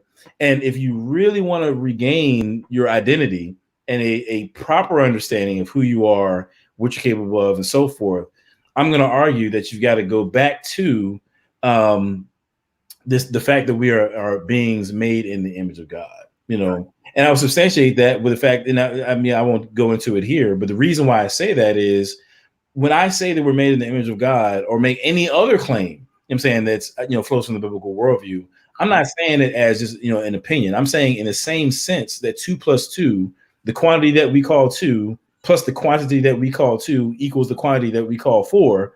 In that same sense, it is a fact of the matter that we are made in the image of God. And there are arguments that we can provide to demonstrate, I'm saying, the truth of the biblical worldview, and thus, that would lend itself toward accepting this notion that we're made in God's image. I would make arguments for that. You know what I'm saying? With that being said, and maybe actually I'll just throw this in here real quick. Every claim that he's going to make for the Kemetic worldview having answer to this or answer to that, my question is going to be this, saying, okay, the ancestors believe, you claim that the ancestors believe such and such about Kemet. You believe that Kemet, the Kemetic worldview has all these answers, so on and so forth. What is the evidence that the Kemetic worldview is true? I'm saying, what evidence can you bring to the table to demonstrate that the Kemetic worldview is an accurate framework for understanding the world? That it is the case, I'm saying, that the claims that you're making about the Kemetic worldview are factual. I'm saying from down to, your understanding of who the Most High is, or whatever that ultimate reality is, your account of ethics, the whole shebang. You know what I'm saying? You can tell me a whole lot about what the ancestors believe. My question for you is, from a Kemetic standpoint, what can you show me to demonstrate that the Kemetic worldview is true? I'm saying, and if you can't demonstrate that, if you can't provide evidence, I'm saying, that would suggest that the Kemetic worldview is in alignment with reality, then you can postulate all the answers to our plight that you want. I'm saying, but even before that, he would have to also prove, before whether or not it's true, the claims he's making about Kemet. Would those people agree with his claims? Right? Because you're saying this is what Kemet is. Great. Can you show me a stela or a papyrus or something that's written on the walls that says the same thing that you're saying from these actual ancestors? Or this is your take on it? Right? Because it's not really about because you're saying you're representing an ancient worldview. Well, I would love to hear from those people to see if what you're saying agrees with what they're saying. And then we could get to whether or not what they're saying is true. Right. So right. Good stuff. Yep. I just want to throw that out there. Nah, good stuff, bro. We can have $3.1 trillion of buying power. But if we don't recognize that we need to tie our bundles together,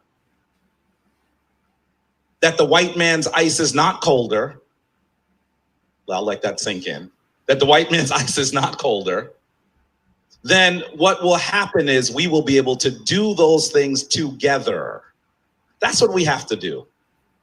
And I would say to you that there is no tradition that is better equipped to do that than understanding what we did when we were on top of the world. You're looking here at Imhotep. Hey, say Imhotep. All right, tag on him. I got to stop it there too, bro. My bad. I just want to make a quick point. But he said something very fascinating. Now, he says that in order to understand, what we're capable of and, where we are right now and blah, blah, blah, blah, we need to understand, kind of view ourselves through the lens of where we were when, quote, we were on top of the world. Again, he's using that Pan-African we, right. But he's talking about when we were on top of the world. Now, I would argue this, I'm saying? Now, that seems to be pretty arbitrary to me. You know what I'm saying? And what I mean by that is this. Could it be, actually, I might have a slide on this. Maybe I did or maybe I didn't. Actually, yeah, I certainly did. Matter of fact, I certainly did. Actually, let me share my screen right quick because I do have a slide on this. Got a slide, brother. All right. All right, so I'm just switching screens here. People okay. Life, what good, man? What's popping? Okay.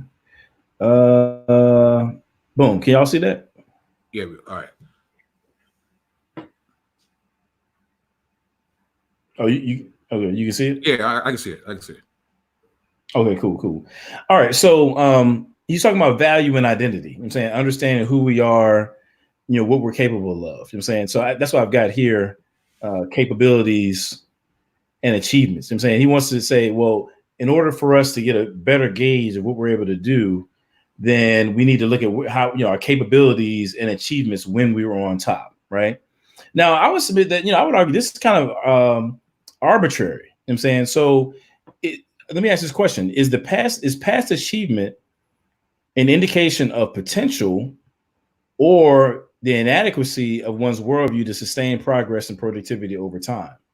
You know what I'm saying? Like maybe, we were successful back in the past. Right. You know what I'm saying? But should that be interpreted as, okay, this is what we are capable of? or should it be interpreted as at that time? I'm saying this is what we were able to achieve. I'm saying, but that worldview wasn't able to sustain itself, so that's where we are. That's why we are where we are now. You know what I'm saying? Like you can look at it either way. How do you adjudicate between understanding the high point of our history, so to speak, you know what I'm saying, as being something that is relevant to our present in terms of what we're able to do, or just a matter of, kind of like, what we were able to do at the time. So let me use a football analogy. Okay. You got somebody like, I'm just throwing out a random running back, like Emmitt Smith. I'm saying he was in the league for like a minute, right? Then you have somebody like a Bo Jackson. Bo Jackson was great during the time when he was in the NFL, but he had the injury and then he had to dip out. You know what I'm saying? So, when it comes to, how do you adjudicate between, which is the proper way to evaluate the running back position? Do you use a guy, do you go with the achievements and say, okay, well, this is what Bo Jackson achieved in a short period of time? Or do you look at, this is what a full career looks like, for somebody like an Emmitt Smith? You know what I'm saying? How do you properly adjudicate that question? Well, you would need a larger sample size. Yeah. You couldn't just go by 2 people, right? I would think so. You would need a larger sample size. So right. So now you got to go around. So that's my point. So now you got to say, well, okay, well, what about the Chinese? They had a pretty good run. They had about, I think they're running on like 3,000 years now. You know what I'm saying? They've done pretty well for themselves. And you got to go, basically ethnicity for ethnicity. You know what I'm saying? It starts stacking up. You know what I'm saying? Who's done what? And then the question becomes like, who decides what types of achievements and what types of capabilities are the measuring stick by which, a people group should be evaluated? You know what I'm saying? Right? Now, I would argue that who gets to do that? Who gets to judge that, right? Who gets to judge that? Who gets to judge that? It becomes this sliding scale, you know what I'm saying, of, who's great, who's not. Now, maybe you have a group of people, say, for example, what if you have a society, right? Perfect example. Let's talk about economic power, right? Germany was super economically powerful.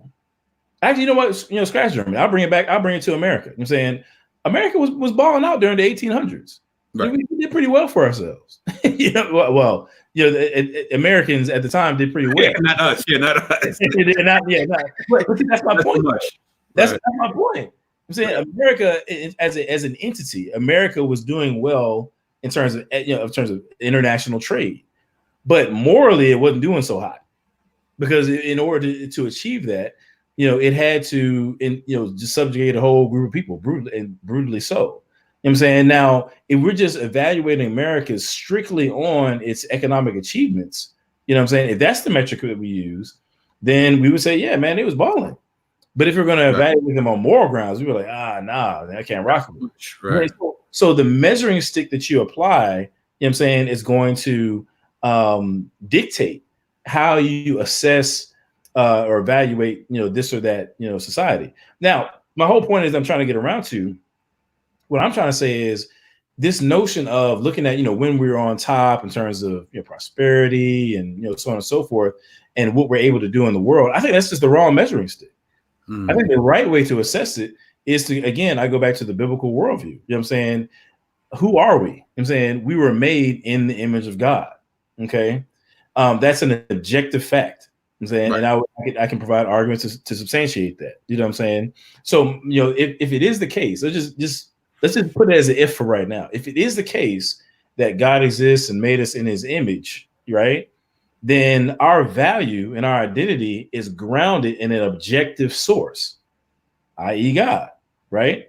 It's fixed. There's a fixed point in terms of our value. We don't have to go any further. Like our value, our understanding of ourselves and what we're able to do is not going to fluctuate depending upon it's not going to hinge on our capabilities and achievements. No matter what you've done or what you're able to do, your value remains the same. Right. No matter what God able to do, described it to you. You didn't earn it. God just said you're going to represent me, and that's it. Simple as that. Had nothing to do with what you did. Right. Another thing, though, that I thought of when he said that was supremacy. Like, if he's properly representing the Kemetic worldview, right, then supremacy as an ideal is not problematic. Interesting. Right? Okay. Where you going? Yeah. It's who has the supremacy. Mm-hmm. That's what they're concerned about. So if you have a Kemetic worldview and you're trying to formulate a hermeneutic of a Kemetic worldview for today, you have a different take on white supremacy than what me and you would have. Sure. Because we think white supremacy is sin because we think supremacy itself is sinful. The Kemetic worldview would not. It all depends on, well, who's supreme. If I'm on top, it's good. If you're on top, it's bad. It's bad. Right. Because that's what he's saying. Because we got to go back to when we was on top, when we had the supremacy. Right. Oh, so the supremacy in itself is not bad, right? It's just who. Oppression is not bad. It's just who's gaining from it, right? Who's doing the oppressing, right? Right. So then, but then, is that Ishfat or is that Ma'at? Okay, brother. Ishfat, for those who don't know, Ishfat would be the equivalent of the word we would kind of use evil. You know what I'm saying? The word Ishfat actually probably more closely translates to this notion of disorder. I'm saying, so they use order and chaos in the way that we use good and evil. So that's what he was referring to there. But I mean, no, you raise a great point though. You know what I'm saying? Like it becomes subjective. You know what I'm saying? It's the greatness or goodness is in the eye of the beholder. You know what I'm saying? If we on top, hey, we good. If not, it's just like one of those kind of things. Let me just put this real quick. I'm putting this link in the chat for a article I wrote on Free Thinking Ministries, and where I kind of lay out just that argument that I just gave a second ago. Probably better than I did just now. Anyway, but I just posted that in the chat. Nice. You know what I'm saying?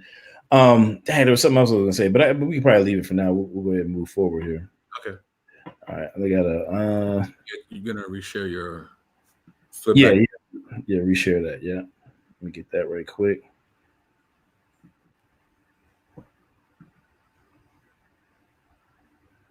There's a whole lot more I can say on that. I'm really trying to save some bars for this third part.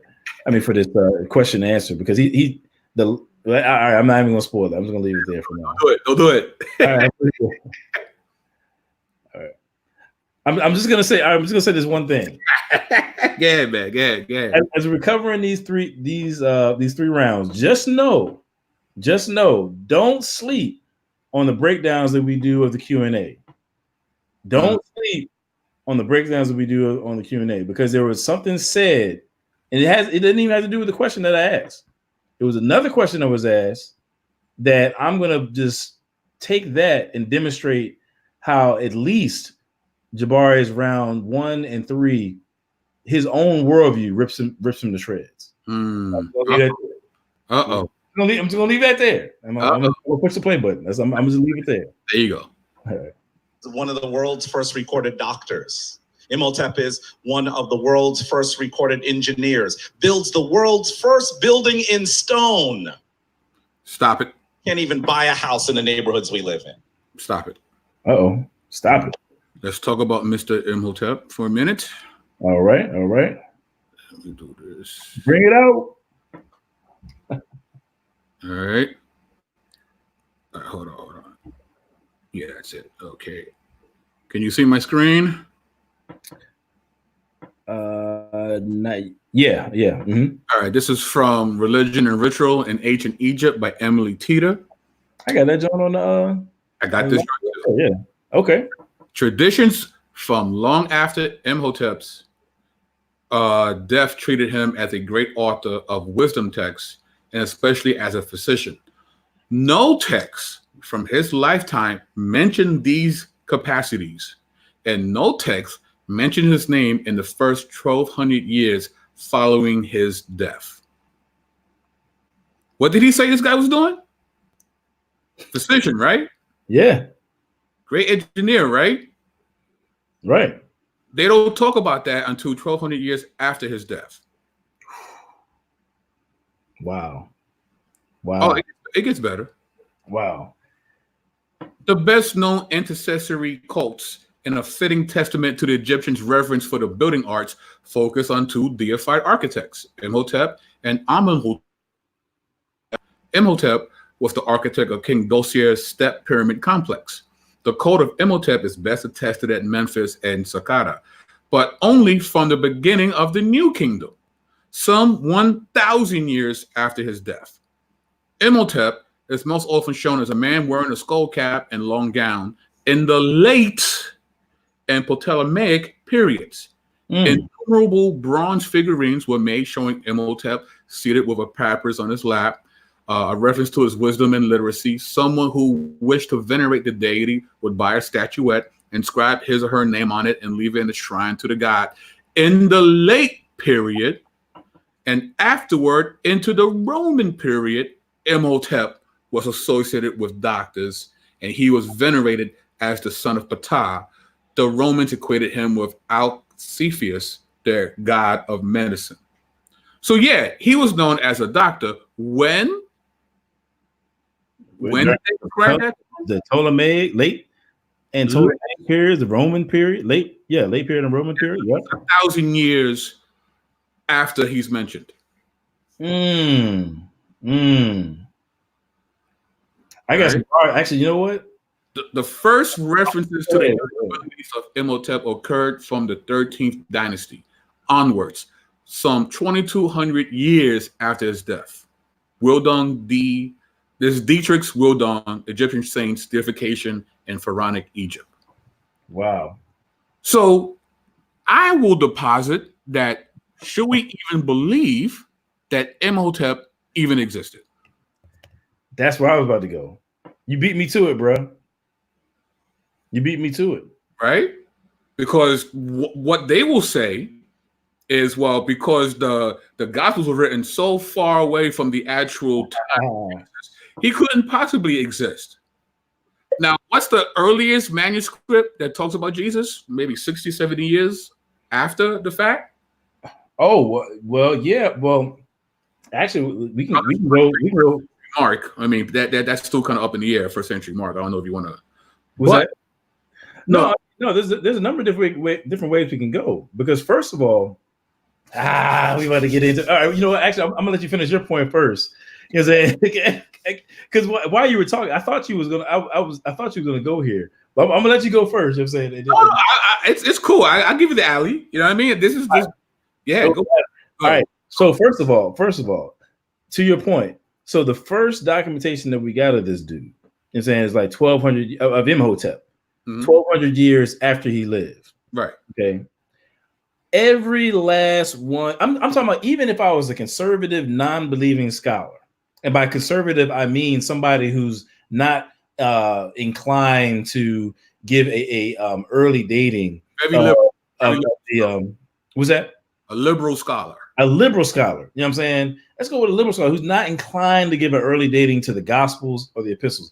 The consensus would say, you know what I'm saying, I'll put it this way, you're well within sound scholarship to say that every last one of the New Testament texts, all 27 of those books, were written within the first century.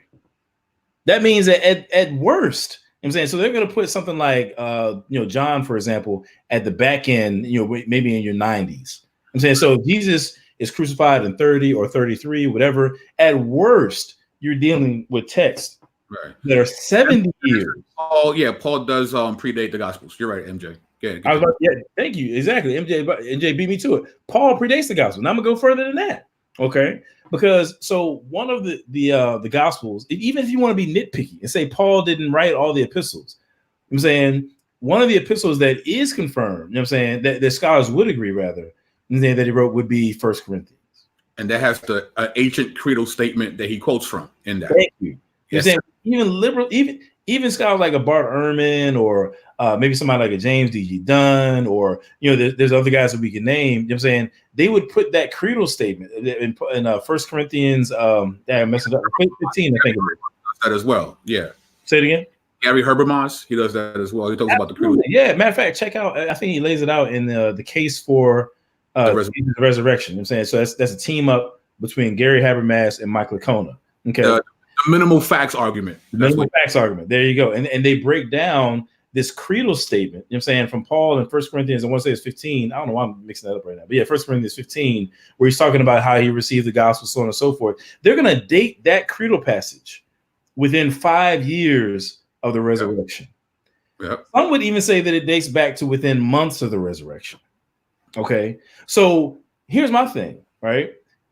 Jabari has zero hesitance in citing Imhotep as a historical figure. You know what I'm saying? When at the earliest dated reference that we got to this man comes 1,200 years after this man lived.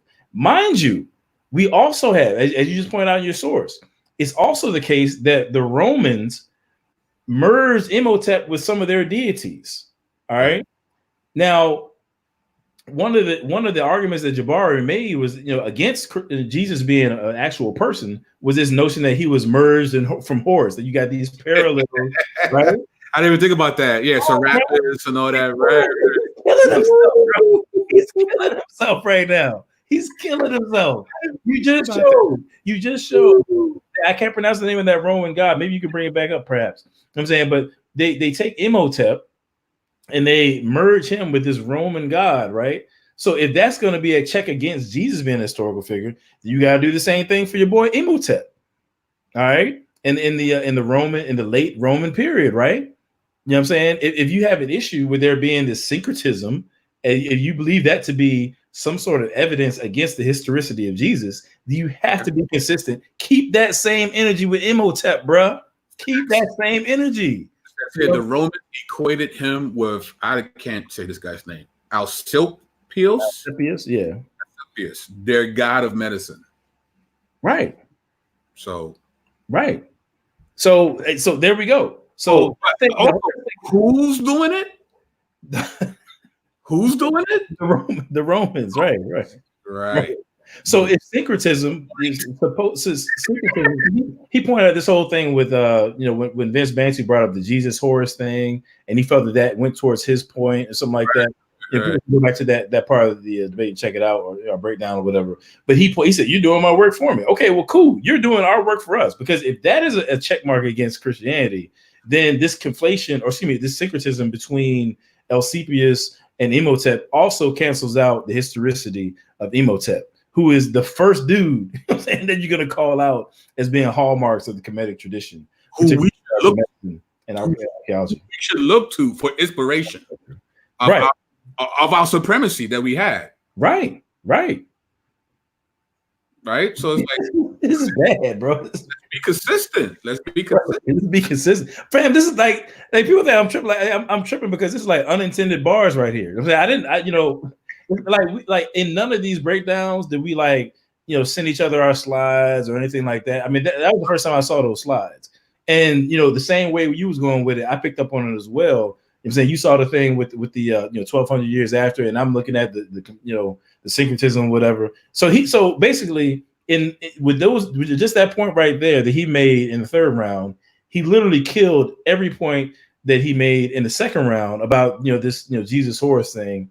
Or if he's going to be consistent, he now has to remove all this esteem and treatment of Imhotep as a historical figure from that third round. Completely. Dagger. I mean, that's just a dagger right there. Oh man. All right. Continue. I enjoyed that, man. I enjoyed it. That's so fun. Facts. How about Ptah-hotep? Say Ptah-hotep with me. I'm gonna be real childish and say, you saw that pause right there. Mm-hmm. I think if Jabari watches this video, he's gonna actually have that look on his face, that pause when he gets to this part right here. He's got to just sit there and be like, "Dang, got me, got him." How about Ptah-hotep? Say Ptah-hotep with me. Ptah-hotep, as I said to you, the person that wrote the world's oldest book. Yet we are people who believe that we should be illiterate, whose children, even in 2019, are told if they excel, that they must be acting white. You know what? Actually, I got a problem with that. Because I think that a lot of people throw that around. I had a feeling you would. Yeah, right. Well, he says something like, "We're people that believe that people should be illiterate." I think is what he said. I mean, which maybe he misspoke there. I'll try to give him the benefit of the doubt, but that's clearly not true. I don't know of any community that's more pro-education than the Black community, traditionally speaking. You know what I'm saying? I mean, I was talking about, matter of fact, I was sitting around at Thanksgiving just last week, and just listening to my aunts and uncles talk about back in the day, and they were talking about that's what you had back in the day. You had your faith, your education, and your family. That's kind of how they viewed things. But education was like the key. You know what I'm saying? Like they understood, that was going to be the key to how you succeed, in this society. I mean, the church. I mean, shoot, how many how many HBCUs were started by the church? How many scholarship funds, come through the church and so forth? Or the Black community more broadly. The very idea of the university was created by the church. Oh yeah, right. If you want to go, yeah. I'm with you. Yeah. So yeah. So I mean, that's what I'm saying. Like, I mean, so when he makes this kind of sweeping statement, he talks about people saying that you're white. I mean, yeah, I had kids, tell me, oh, you think or you talk white, or you think you're white, or if you achieve this or that and third. But I think sometimes people overplay that, man. I mean, that's not everybody. I mean, usually it's the kids who ain't doing good in school that make statements like that. You know, these are people that's already not doing well. Also, and I said this before, he's not aware of the group of people that he's talking to in that building. Yeah. There's some incredibly well-read people in that building. And a few of them got at him at the Q&A. Yeah. Oh, yeah. And on top of that, I mean, I just happen to know, I mean, from talking to Mason, I've heard out of his own mouth. I'm saying they have a significant number of millennials who are well-educated. You know what I'm saying? Doing very well professionally. You know what I'm saying? Male and female. You know what I'm saying? It's a very well-educated group. You know what I'm saying? And he's not aware, like there's certain the condescent, he's very condescending at times. And it's like, bro, this is not your regular, this is not your TBN name it and claim it type of. No. Not that. And I felt like he came in thinking that that's his audience. I'm like, bro, that's not what it is, bro. Right. Well, and see, that's the thing is that I think that there, and it's not just him. I think a lot of these kinds of community dudes come to all Christians with the same set of assumptions. That's true. You know what I mean? And you have to understand that, at least in some circles, you're dealing with a new type of Christian here. I don't even when you use the word new, just a different type than maybe they're accustomed to. You know what I'm saying? Like, we're not just gonna, you can't get us with the okie doke, bottom line, But last thing I'm saying about it is that I think, and now, granted, I'm just talking off the top of my head, but if I'm not mistaken, I want to say that Black women are among the most, in terms of those who are graduating with graduate degrees, as a matter of fact, master's. Yeah. I want to say that Black women are now among kind of like that highest group. Yeah. You know what I'm saying? Like, so it's, I know this idea gets thrown around about, Black people, and it's kind of anti-intellectualism. We heard that recently, but it's just I think it's an outdated, and actually I wouldn't use the word outdated. It's just misplaced. I'm saying I don't think it's representative of the African American community as a whole. Pockets of it, sure. I'm saying you got knuckleheads in every community, but I think he takes that small thing and generalizes it to the whole, and that was just a mistake on his part. He shouldn't have done that. All right, and then it's worldview for worldview, right? Yeah. So who got to go to schools in H and Kemet again? Who went? Yeah, the elite. Is my understanding. It was the Scrabble class, and who else? And right, that's it. Sure. Yeah, and there was no public schools in right? There wasn't no PS 29 in the Temple of Karnak. You know what I mean? Like, no, there wasn't. Right. There wasn't. It was no. You know what I mean? It wasn't. Right. There was no PS 29. No, in the southern part of the no. Nah. They reserved all the knowledge. They kept it. They didn't want nobody else in the country to know what they knew. It's true. Talk about control. I mean? So, yeah. You want to talk about illiteracy? Only the Scrabble class could read those hieroglyphics. That's true. Right? That's true. You know what I mean? Hey, more bars, unintentional bars coming out. Hashtag unintentional bars. Hashtag unintentional.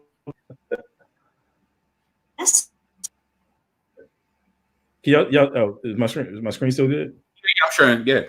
All right, here we go. King Amenemhat III. Say Amenemhat III.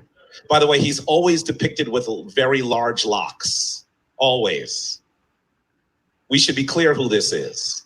And during his reign, he brings forth one of the most powerful and early mathematic papyruses. Today, it's usually called the Rhind Mathematic Papyrus. Say Rhind Mathematic Papyrus.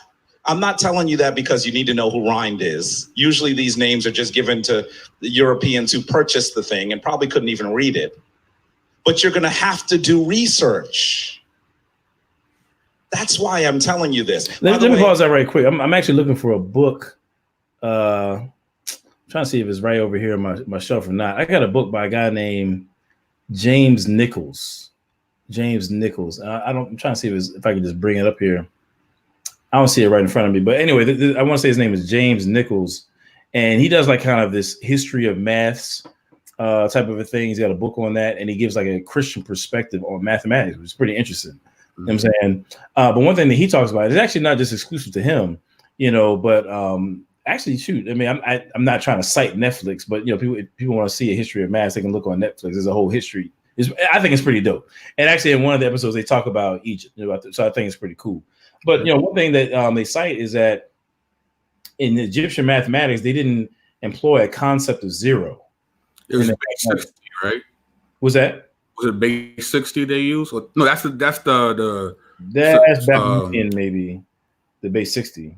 I think use base 60. Yeah. Okay. So they didn't. So the Egyptians didn't. If my understanding, they didn't employ a concept of zero. I'm saying in their mathematics. Now I just said that just to kind of harken back to a previous point that he made about us. We got Christianity, from the white man, the oppressor. Mathematics in terms of the current math that we use and navigate our economic system with. You know what I'm saying? That concept of zero. I'm saying that base 10 system, I'm saying you need to reject that too. So I'm just throwing that out there. So that genetic fallacy keeps on coming back, in different ways. You know what I'm saying? So you can go ahead and take it. You're funny. I just want to throw that in there. I'm saying you can't even do math out here, B. I'm saying in the Western world, if you adhere to his worldview or his perspective here. All right, here we go. If you thought of math this way, listen to what the person who wrote it, his name is Ames, by the way, and I'm going to look at Ames, a member of my shrine over there. This is what Ames says about what the text is. He says, it's an accurate reckoning for inquiring into things and a knowledge of all things, mysteries, all secrets. If you told kids in a third grade class that you were going to teach them how to understand all secrets before they learned an African form of mathematics, they would be more interested. We have to tell these stories. And then I'm not going to spend a lot of time on this because I did earlier. We gave the world spirituality. If we recognize that the forms that are most prevalent today are nothing but copies, poor copies of that which you hewn in Africa, then we would actually approach this from a different perspective. And so I would say to you, family. Yeah, so let me pause there right quick. So he says that we gave the world spirituality. Okay. Now, again, I think he's been slippery in terms of how he used that term we. I'm saying, because it seems to me that there are times he's saying we in reference to something that was specific to Kemet. And then sometimes he's saying we in reference to the more broader sense of just African and global. Right. Okay. Now, if he's using the term we there in terms of we gave the world spirituality, if he's referring to Kemet specifically, then you'd be hard pressed to demonstrate that nobody was practicing spirituality before Kemet. Clearly, that's not the case. I'm saying because you have even he would admit that the folks of Kemet would flow from Southern Africa. You know what I'm saying? Africa, and those people certainly had some form of spirituality, right? That maybe in his words flowered in Kemet. You know what I'm saying? So it can't possibly be true that nobody was practicing spirituality before Kemet. You know what I'm saying? If he's talking about Kemet specifically. Secondly, I want to say like you got like Sumerian texts, for example. And then you got to deal with Sumer. Then they had their belief system. You know what I'm saying? Now, we're going to argue about who had the first writing, but I'm pretty sure, I could be wrong, I'm willing to be corrected on that. I believe that the earliest writings we have come from Sumer, if I'm not mistaken. You know what I'm saying? And by writings, I mean... Not by much, about a good 200 years prior to Egypt. Okay, cool. Yeah. Cool. but they're still describing they've got a spiritual system. They got something, and you would be hard pressed to say, okay, well, this group of people for whom we have record of spirituality in writing, you know what I'm saying, that they got it from Kemet. I mean, I don't even know how you could even demonstrate that. You know what I'm saying? I don't even know how you would go about it. You know, you just have to speculate. So my whole point is, at best, we could say that if you're talking about Kemet specifically, you can't claim that Kemet gave spirituality to the world. I'm saying at best you can just say that, you know, it's ancient. I'm saying it maybe, but I mean, I don't even think you can say that with any confidence. So that's if he's talking about Kemet specifically. Now, if he's talking about Africa, in the broader sense, then his claim becomes, you know, we use the term trivial. You know what I'm saying? It's so I guess blanket, or it basically it has no weight to it because it you know, it loses meaning. So here's what I mean by that. Let me be specific.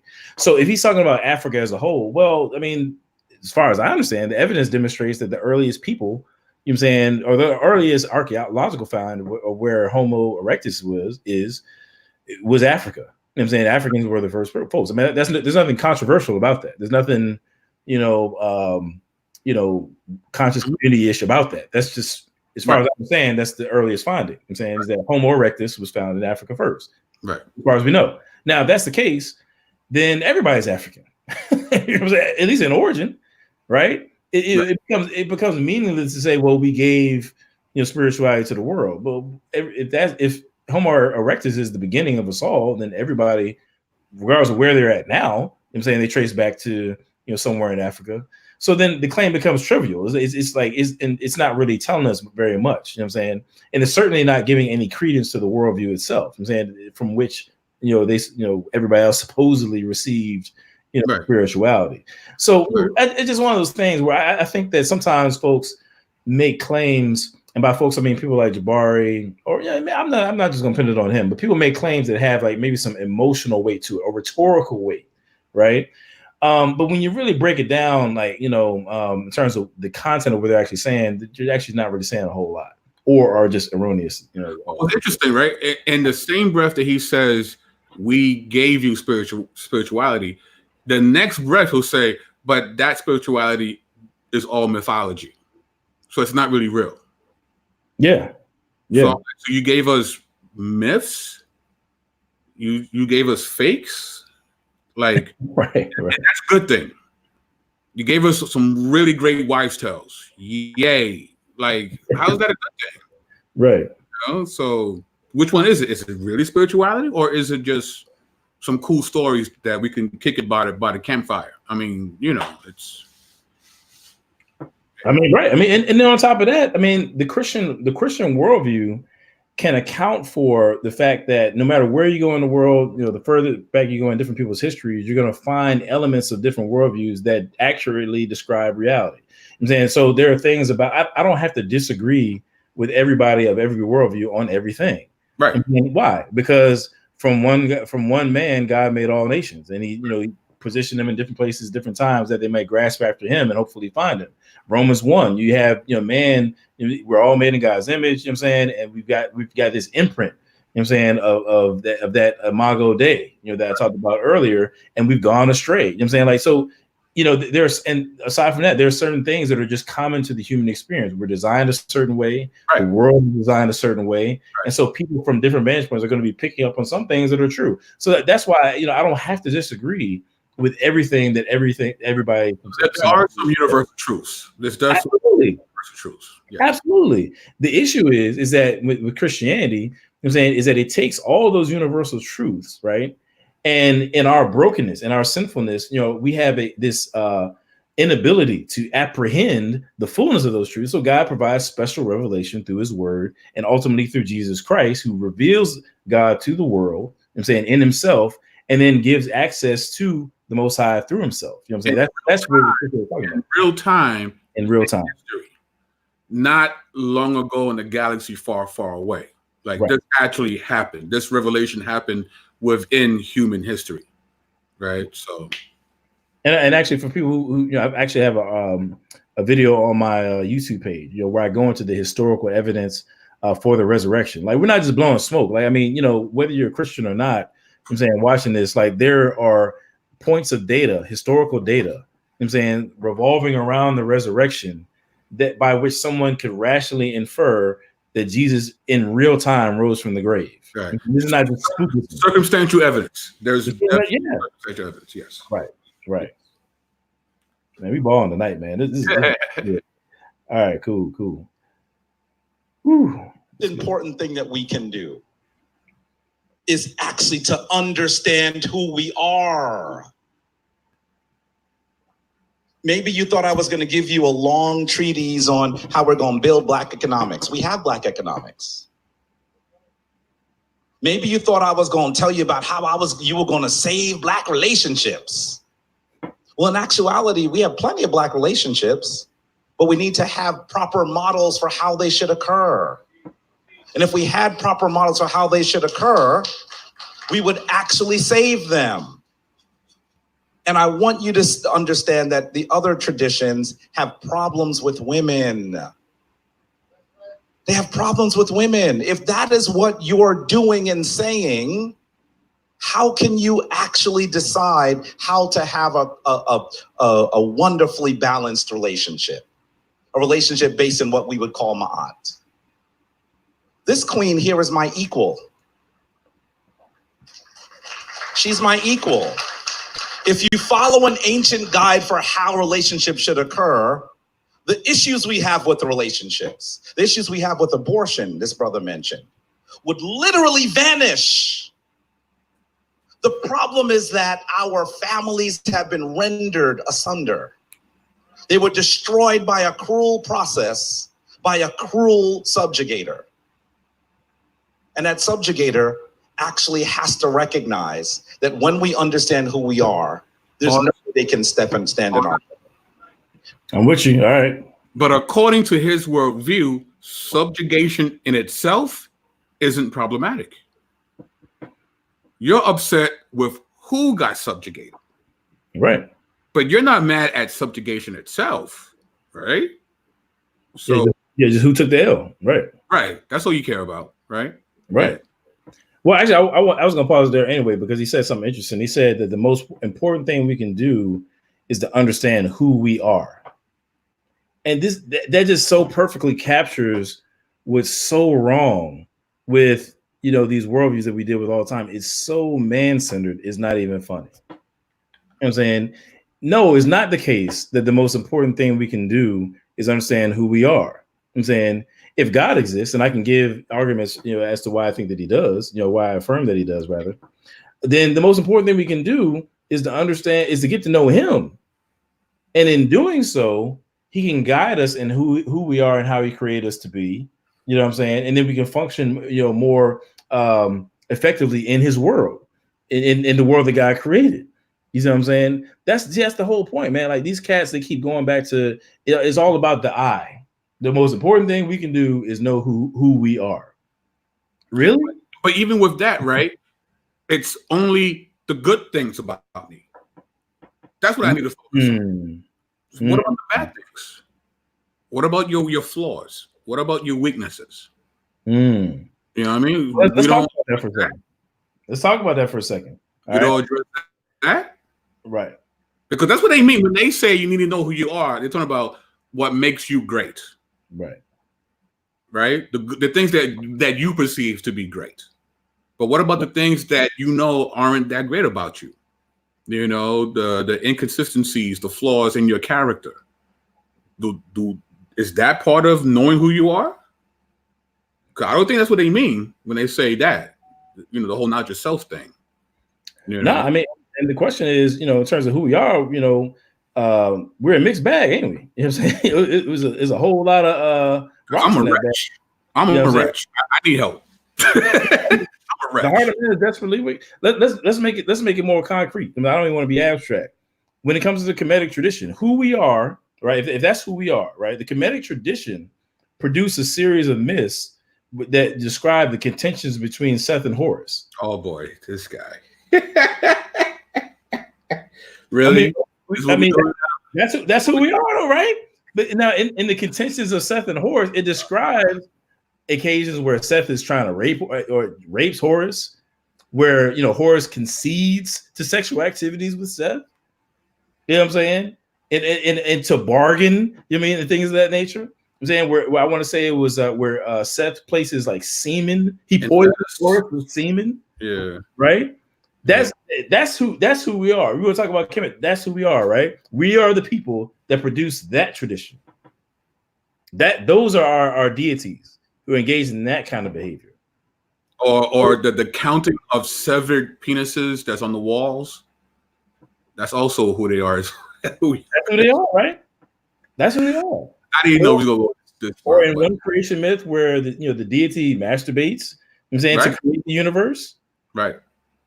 This homoerotica stuff, you know what I'm saying, and amongst their deities. That's who we are, right? That's high science, brother. That's metaphysics.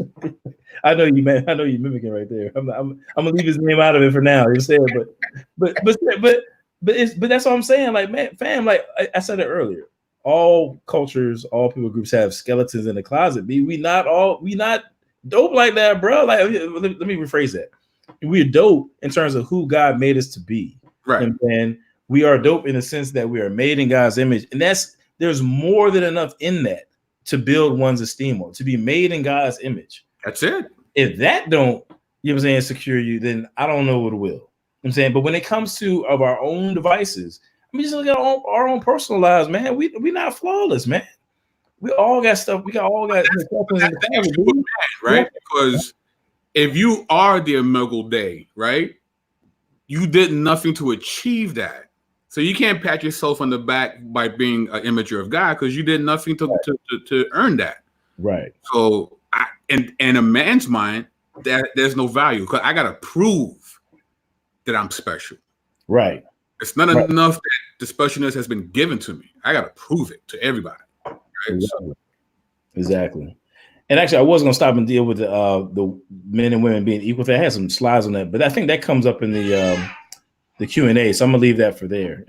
Keep on. Probably had to wrap it up here in a second, but we're getting kind of out there. All right. Let me see. Am I still sharing my screen? Yes, you are. Oh, okay, cool. All right. I think we're towards the end of his speech anyway. So here we go. Now, understand something very interesting. Africans today are actually situated all over the world. Do you know that there are more than 1 billion Africans on the planet? We talk about the number of people of Chinese descent. We talk about the number of Indians. By the way, India is about to pass China in terms of population. But we never talk about the number of Africans. Most Indians are in India.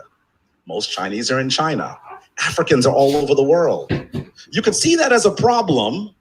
Or like the veritable pieces of Asar, you can see that as our unity allowing us to resurrect ourselves.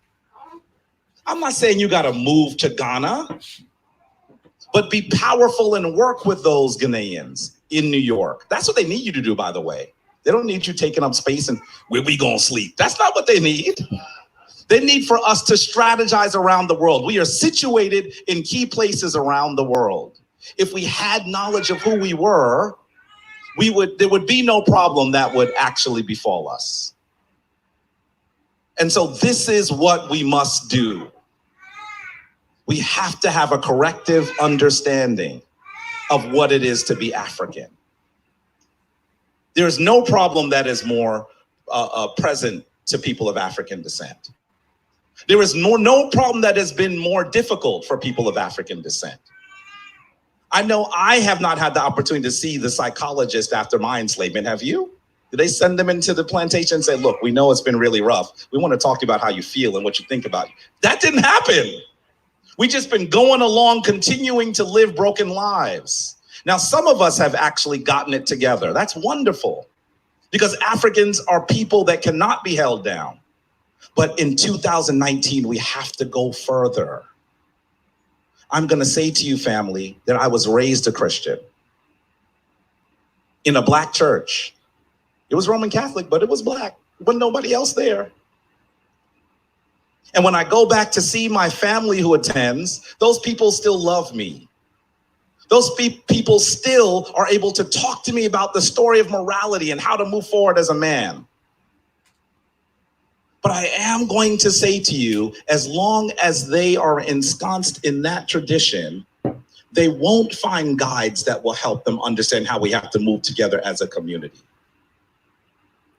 You know, when I talk about African, thank you.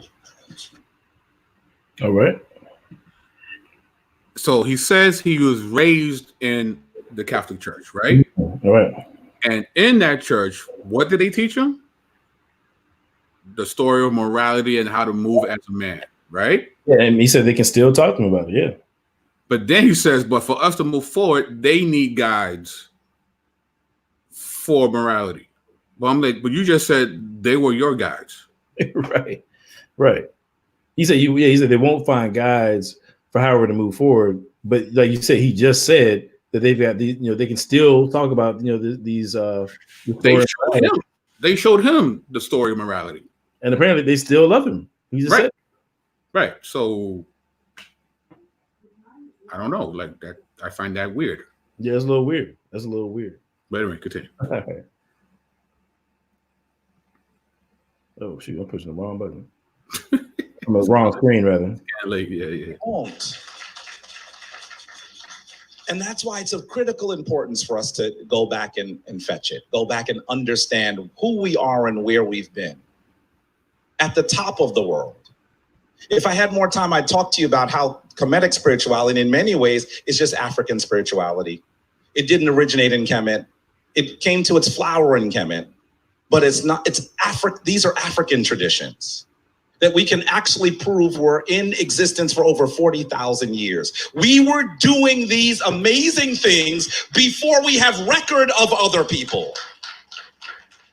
We don't know where they were or what they were doing. They don't know where they were and what we were doing.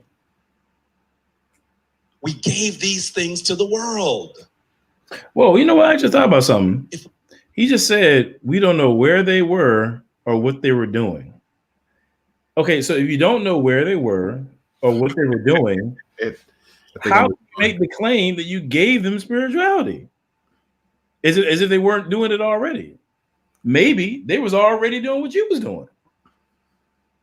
And they just did it some more. I'm saying like you don't know. You just said you don't know where they were. Back to the whole universal truths, right? Right. So whose perspective are you going by you saying that who copied from who? Right. Because if you don't know who those people are, and then you meet these people and they're doing things that are similar, I guess if you have a certain amount of pride, you think, oh, you got that from us. But how could you if you didn't meet me until just now? Right, exactly. Right. So how does that work? So his whole claim, we gave spirituality to the world, whatever. You know what I'm saying? A world that didn't know them. They didn't know him. A world that didn't know them. So he can't say with any confidence that they gave spirituality to the world, because for all he knows, they might have been doing it already. He just said it. Right. Kills that point. All right. I feel like he daggered himself more in this round than any other round. I'm just like for real, I don't know what it is, man. He's just killing himself. He already acquiesced around. Yeah, right. We continue to run from them. We're going to continue to spin in circles. That which we need is already amongst us. And so I want you to understand that there are Kemetic shrines popping up everywhere. Everywhere. In fact, in our small space, we stream live. And when we stream live, we have people from all over the world who are now saying, well, who is it that I am? And I have been honored to take 3,000 Africans to the continent. Honored to do that. Every year, my wife and I take groups to Kemet and to Ghana and to Ethiopia. Yes, Ethiopia. Because we have to understand what we did and what we're doing. We have to become a global people. I know that which was given to me as a Christian was the best that my parents could give me. But they didn't expect me just to do what they gave me. They expected me to do better with it. I know your parents believe that too. Sometimes when I'm talking about the Abrahamic traditions, people really become hurt and offended. And I know why. It's because you're thinking I'm speaking ill of those people who loved you, who brought you to those healing spaces. I get it. What I am saying is that we have to go further. We cannot remain there. They expected us to go further. And if you believe you are honoring your mothers and fathers by remaining there, what about those mothers and fathers who were killed when they were practicing African traditions? Have you forgotten their names? Or would you like to just say that they transitioned? Would you like to just say there was no force, they just became something else? When we do that, we do them a disservice. When we do that, we do ourselves a disservice. When we do that, we cannot go back and get what we need. You know, I'm gonna pause it right. Just make a real quick point right there. So he says that if we make claims like they transition or they just became something different, then we do a disservice, because it's like, if I'm understanding him correctly, it's like we're downplaying what he believes to be this, you know, kind of bloody, imperial-like outbreaking of Christianity, you know, amongst Africans. You know what I'm saying? That's how he's depicting it, how he has depicted it throughout the debate. But with that being said, I think actually the shoe is on the other foot. I think he's actually doing a disservice to our African ancestors by not giving them the benefit, you know what I'm saying, of having minds of their own, of having experiences and encounters with the Christian faith, with the Christian worldview, such that they could evaluate it and take it on by their own volition. So he's not allowing them that. And whether it be the ancient African in Ethiopia, Nubia, he talked about, or whether it, or if it be those who encountered Christianity, you know, during the transatlantic slave trade. You know what I'm saying? He's not giving them the full due for their mental capacities to be able to discern between truth and falsehood, and of their own will, I'm saying, determine and say, hey, this is, you know, regardless of what who's doing what, I've identified something that is true. And I'm able to look beyond, you know, the evil of whatever this person proclaiming Christianity is. I'm able to look beyond this person and see a truth beyond that transcends them. Right. Then he's not giving the African, whether it be the ancient African or the more modern African, you know, as I said, here in the Western world, he's not giving them the benefit of their own mental faculties. You know what I'm saying? He's not giving them the benefit of the doubt. He's just saying that you guys were forced or you was duped. He's turning, you know, all of those people, all of his ancestors who by their own will, you know what I'm saying, chose Christianity, all of them, he's just casting aside and saying, no, I'm lumping all of you into two categories: victims and fools, victims and people who were duped. That's how you would that be a form of oppression in itself? Oh, absolutely. Right? Absolutely. This sounds like self-hate to me. It sounds like self-hate to me. Because and I can deal with this later, but you got to understand that when we're talking about, this was one of my pet peeves. People don't give our African enslaved ancestors enough credit. Right. Then we're talking about a people group, right, who after the Civil War, you know what I'm saying, or upon the Civil War, I'll put it that way, you know, like towards the end of slavery in the South, you're dealing with a group of people where there was maybe like 5% literacy amongst them. Okay. Within one generation, you know what I'm saying, they increased that to, I want to say it was like 70%, you know what I'm saying, amongst them became literate. Because you got missionaries from the North coming down, teaching, you know, reading, and you got, you know, they encounter reading different ways. Some of them were self-taught. You know what I'm saying? They had the capacity to come off the plantation, you know what I'm saying, and engage in various forms of self-directed education, you know what I'm saying, and engage in whatever resources they could. And within a generation, you know what I'm saying, went from about, I want to say approximately 5% illiteracy, you know what I'm saying, to there being 70% of them who were able to read, you know, 70% literate. That is not a group of people who is so mentally impoverished and duped that they're unable to make decisions about what is real in the world, and to assess information that's being placed before them. You know what I'm saying, and I think we just do a disservice to our ancestors. You know what I'm saying, when we do like Jabari has done, and just lump everybody under the categories of either victim or fool, victim or somebody who was brainwashed and duped. I'm saying that doesn't account for the scores of African ancestors who, of their own will, volition, and reasoning faculties, identify the truth and accepted it. Facts. I agree. And so I'm imploring you, family, whether you are rocking with Kemet or something else, we have to study what we did in order to truly understand what we have to do. And I will say to you that no other people on the planet have had a richer, more prosperous history. I know it's hard to see that from the vantage point of 400 or 500 years of hell. I know it's hard to see that. But you have to understand that if we actually look at the long history that we have been here, there is no problem that is a problem.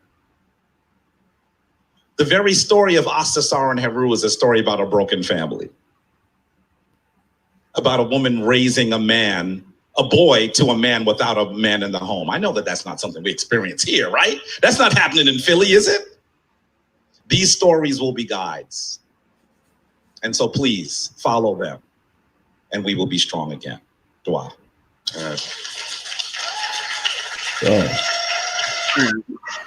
All right. And I think we'll wrap it up here. This will be a good place to stop. So yeah, let's go ahead and do that. Now, I just want to say to his point. Now, again, I just want to kind of end out with this. So one thing he says all the time is that when it comes to the Kemetic texts and the things that are recorded, that those things are myths. They're not to be taken literally, right? And he will argue, I've seen him argue this with Hebrew Israelites, that he says in some way myth is more true than history, in the sense that myth is always true, you know what I'm saying, versus history has to do with something that happened at a particular time in the past. Mm-hmm. He renders it that way pretty often. Now, so with that being said, in terms of, so understanding how he's talking about the broken family of Isis, Osiris, and Horus, or as he would probably say, Set, Asar, and Heru. You know what I'm saying? He's saying, okay, well, here's a picture of a broken family. These are guides. You know what I'm saying? We can there's some application today, right? Now, I just want to point out that just because a story has a beneficial application, that is not a statement about whether or not the story is either true or points to a worldview that accurately describes the world more broadly. So, for example, I could talk about a couple of years ago in the Super Bowl. I don't even like the Patriots, you know what I'm saying? But, you have Tom Brady who was down against Atlanta, you know what I'm saying? And, the whole squad was down. They was getting killed in the first half. I could tell. I mean, I'm sure mad pastors preached on that that following Sunday. But, you know what I'm saying? But anyway, Tom Brady, they're down on the scoreboard, and third, fourth quarter, they march down the field, up and down the field, man. They score several times, come back, and they end up winning the Super Bowl. I could tell that story, and then I could give you a beneficial application in terms of the importance of not giving up. Right. You know what I'm saying? And persevering, working as a team. There's a whole bunch of life lessons that I could get out from that. You know what I'm saying? But just because I've told you that story, that doesn't mean that the story itself is indicative of some broader worldview that is true about the world and accurately describes reality as it is. It just means I've told you a story from which you can, gain some beneficial lessons from. You see what I'm saying? And so when he makes statements like that, okay, cool. I'm glad, we can get some positive themes out of these myths. But I would go back to my question is, in terms of Kemeticism itself, you're supposed to be defending Kemeticism.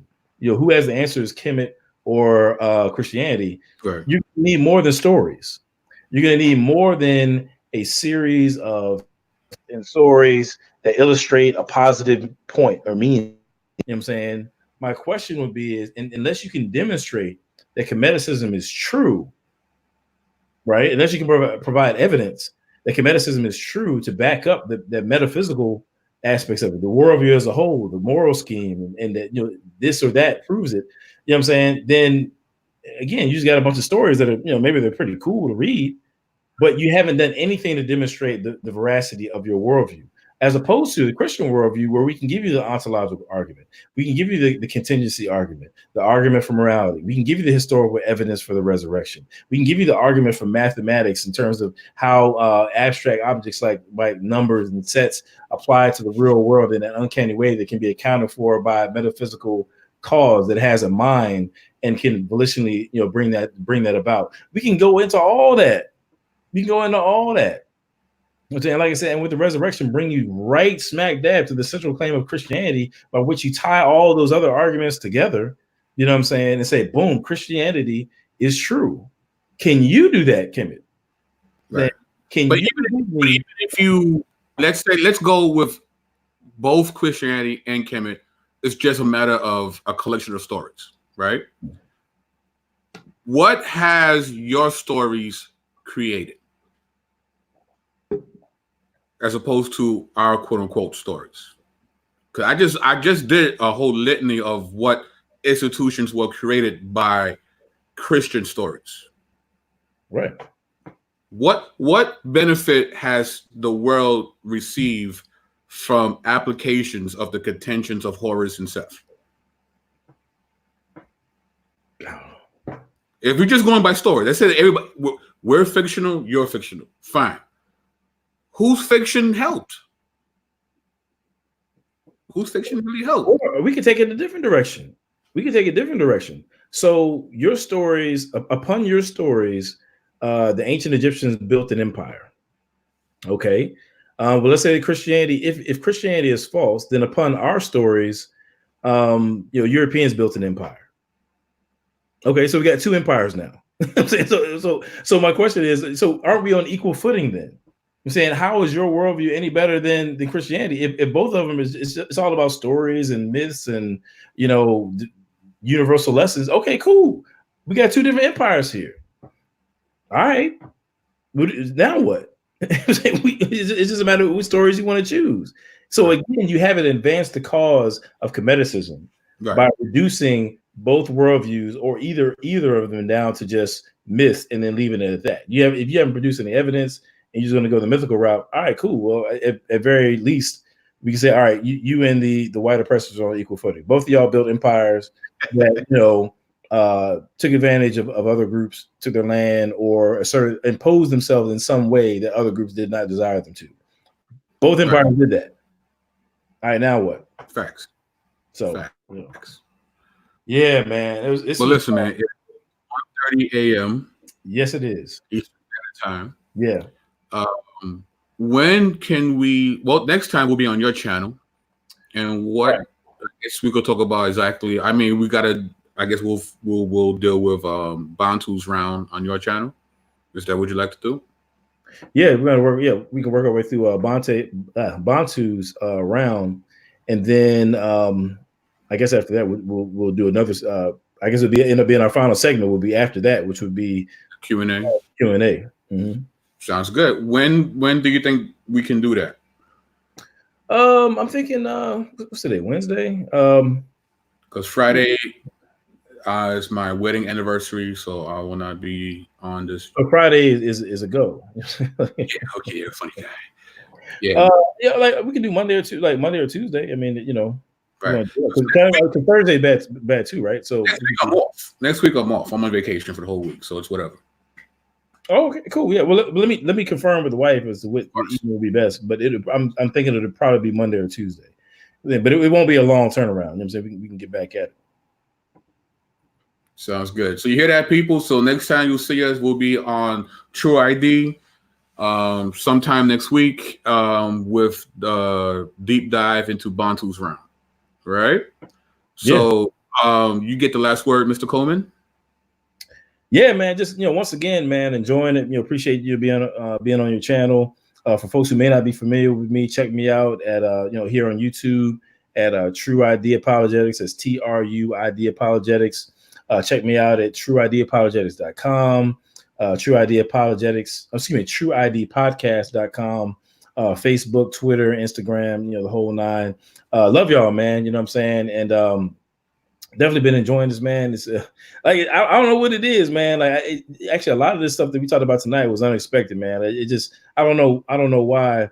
I just chalk it up to the Holy Spirit, man. Just God, God doing His thing. That bottom line. So I take that back. I do know why. I'm saying we got God's wisdom, flowing, and just identifying a lot of daggers, self daggers. That Jabari inflicted upon himself in this round that I didn't even catch, honestly, until we were doing this. A lot of Harry carries. A lot of it. A lot of it, bro. Right. So, man, enjoy it, man. But y'all know what it is, man.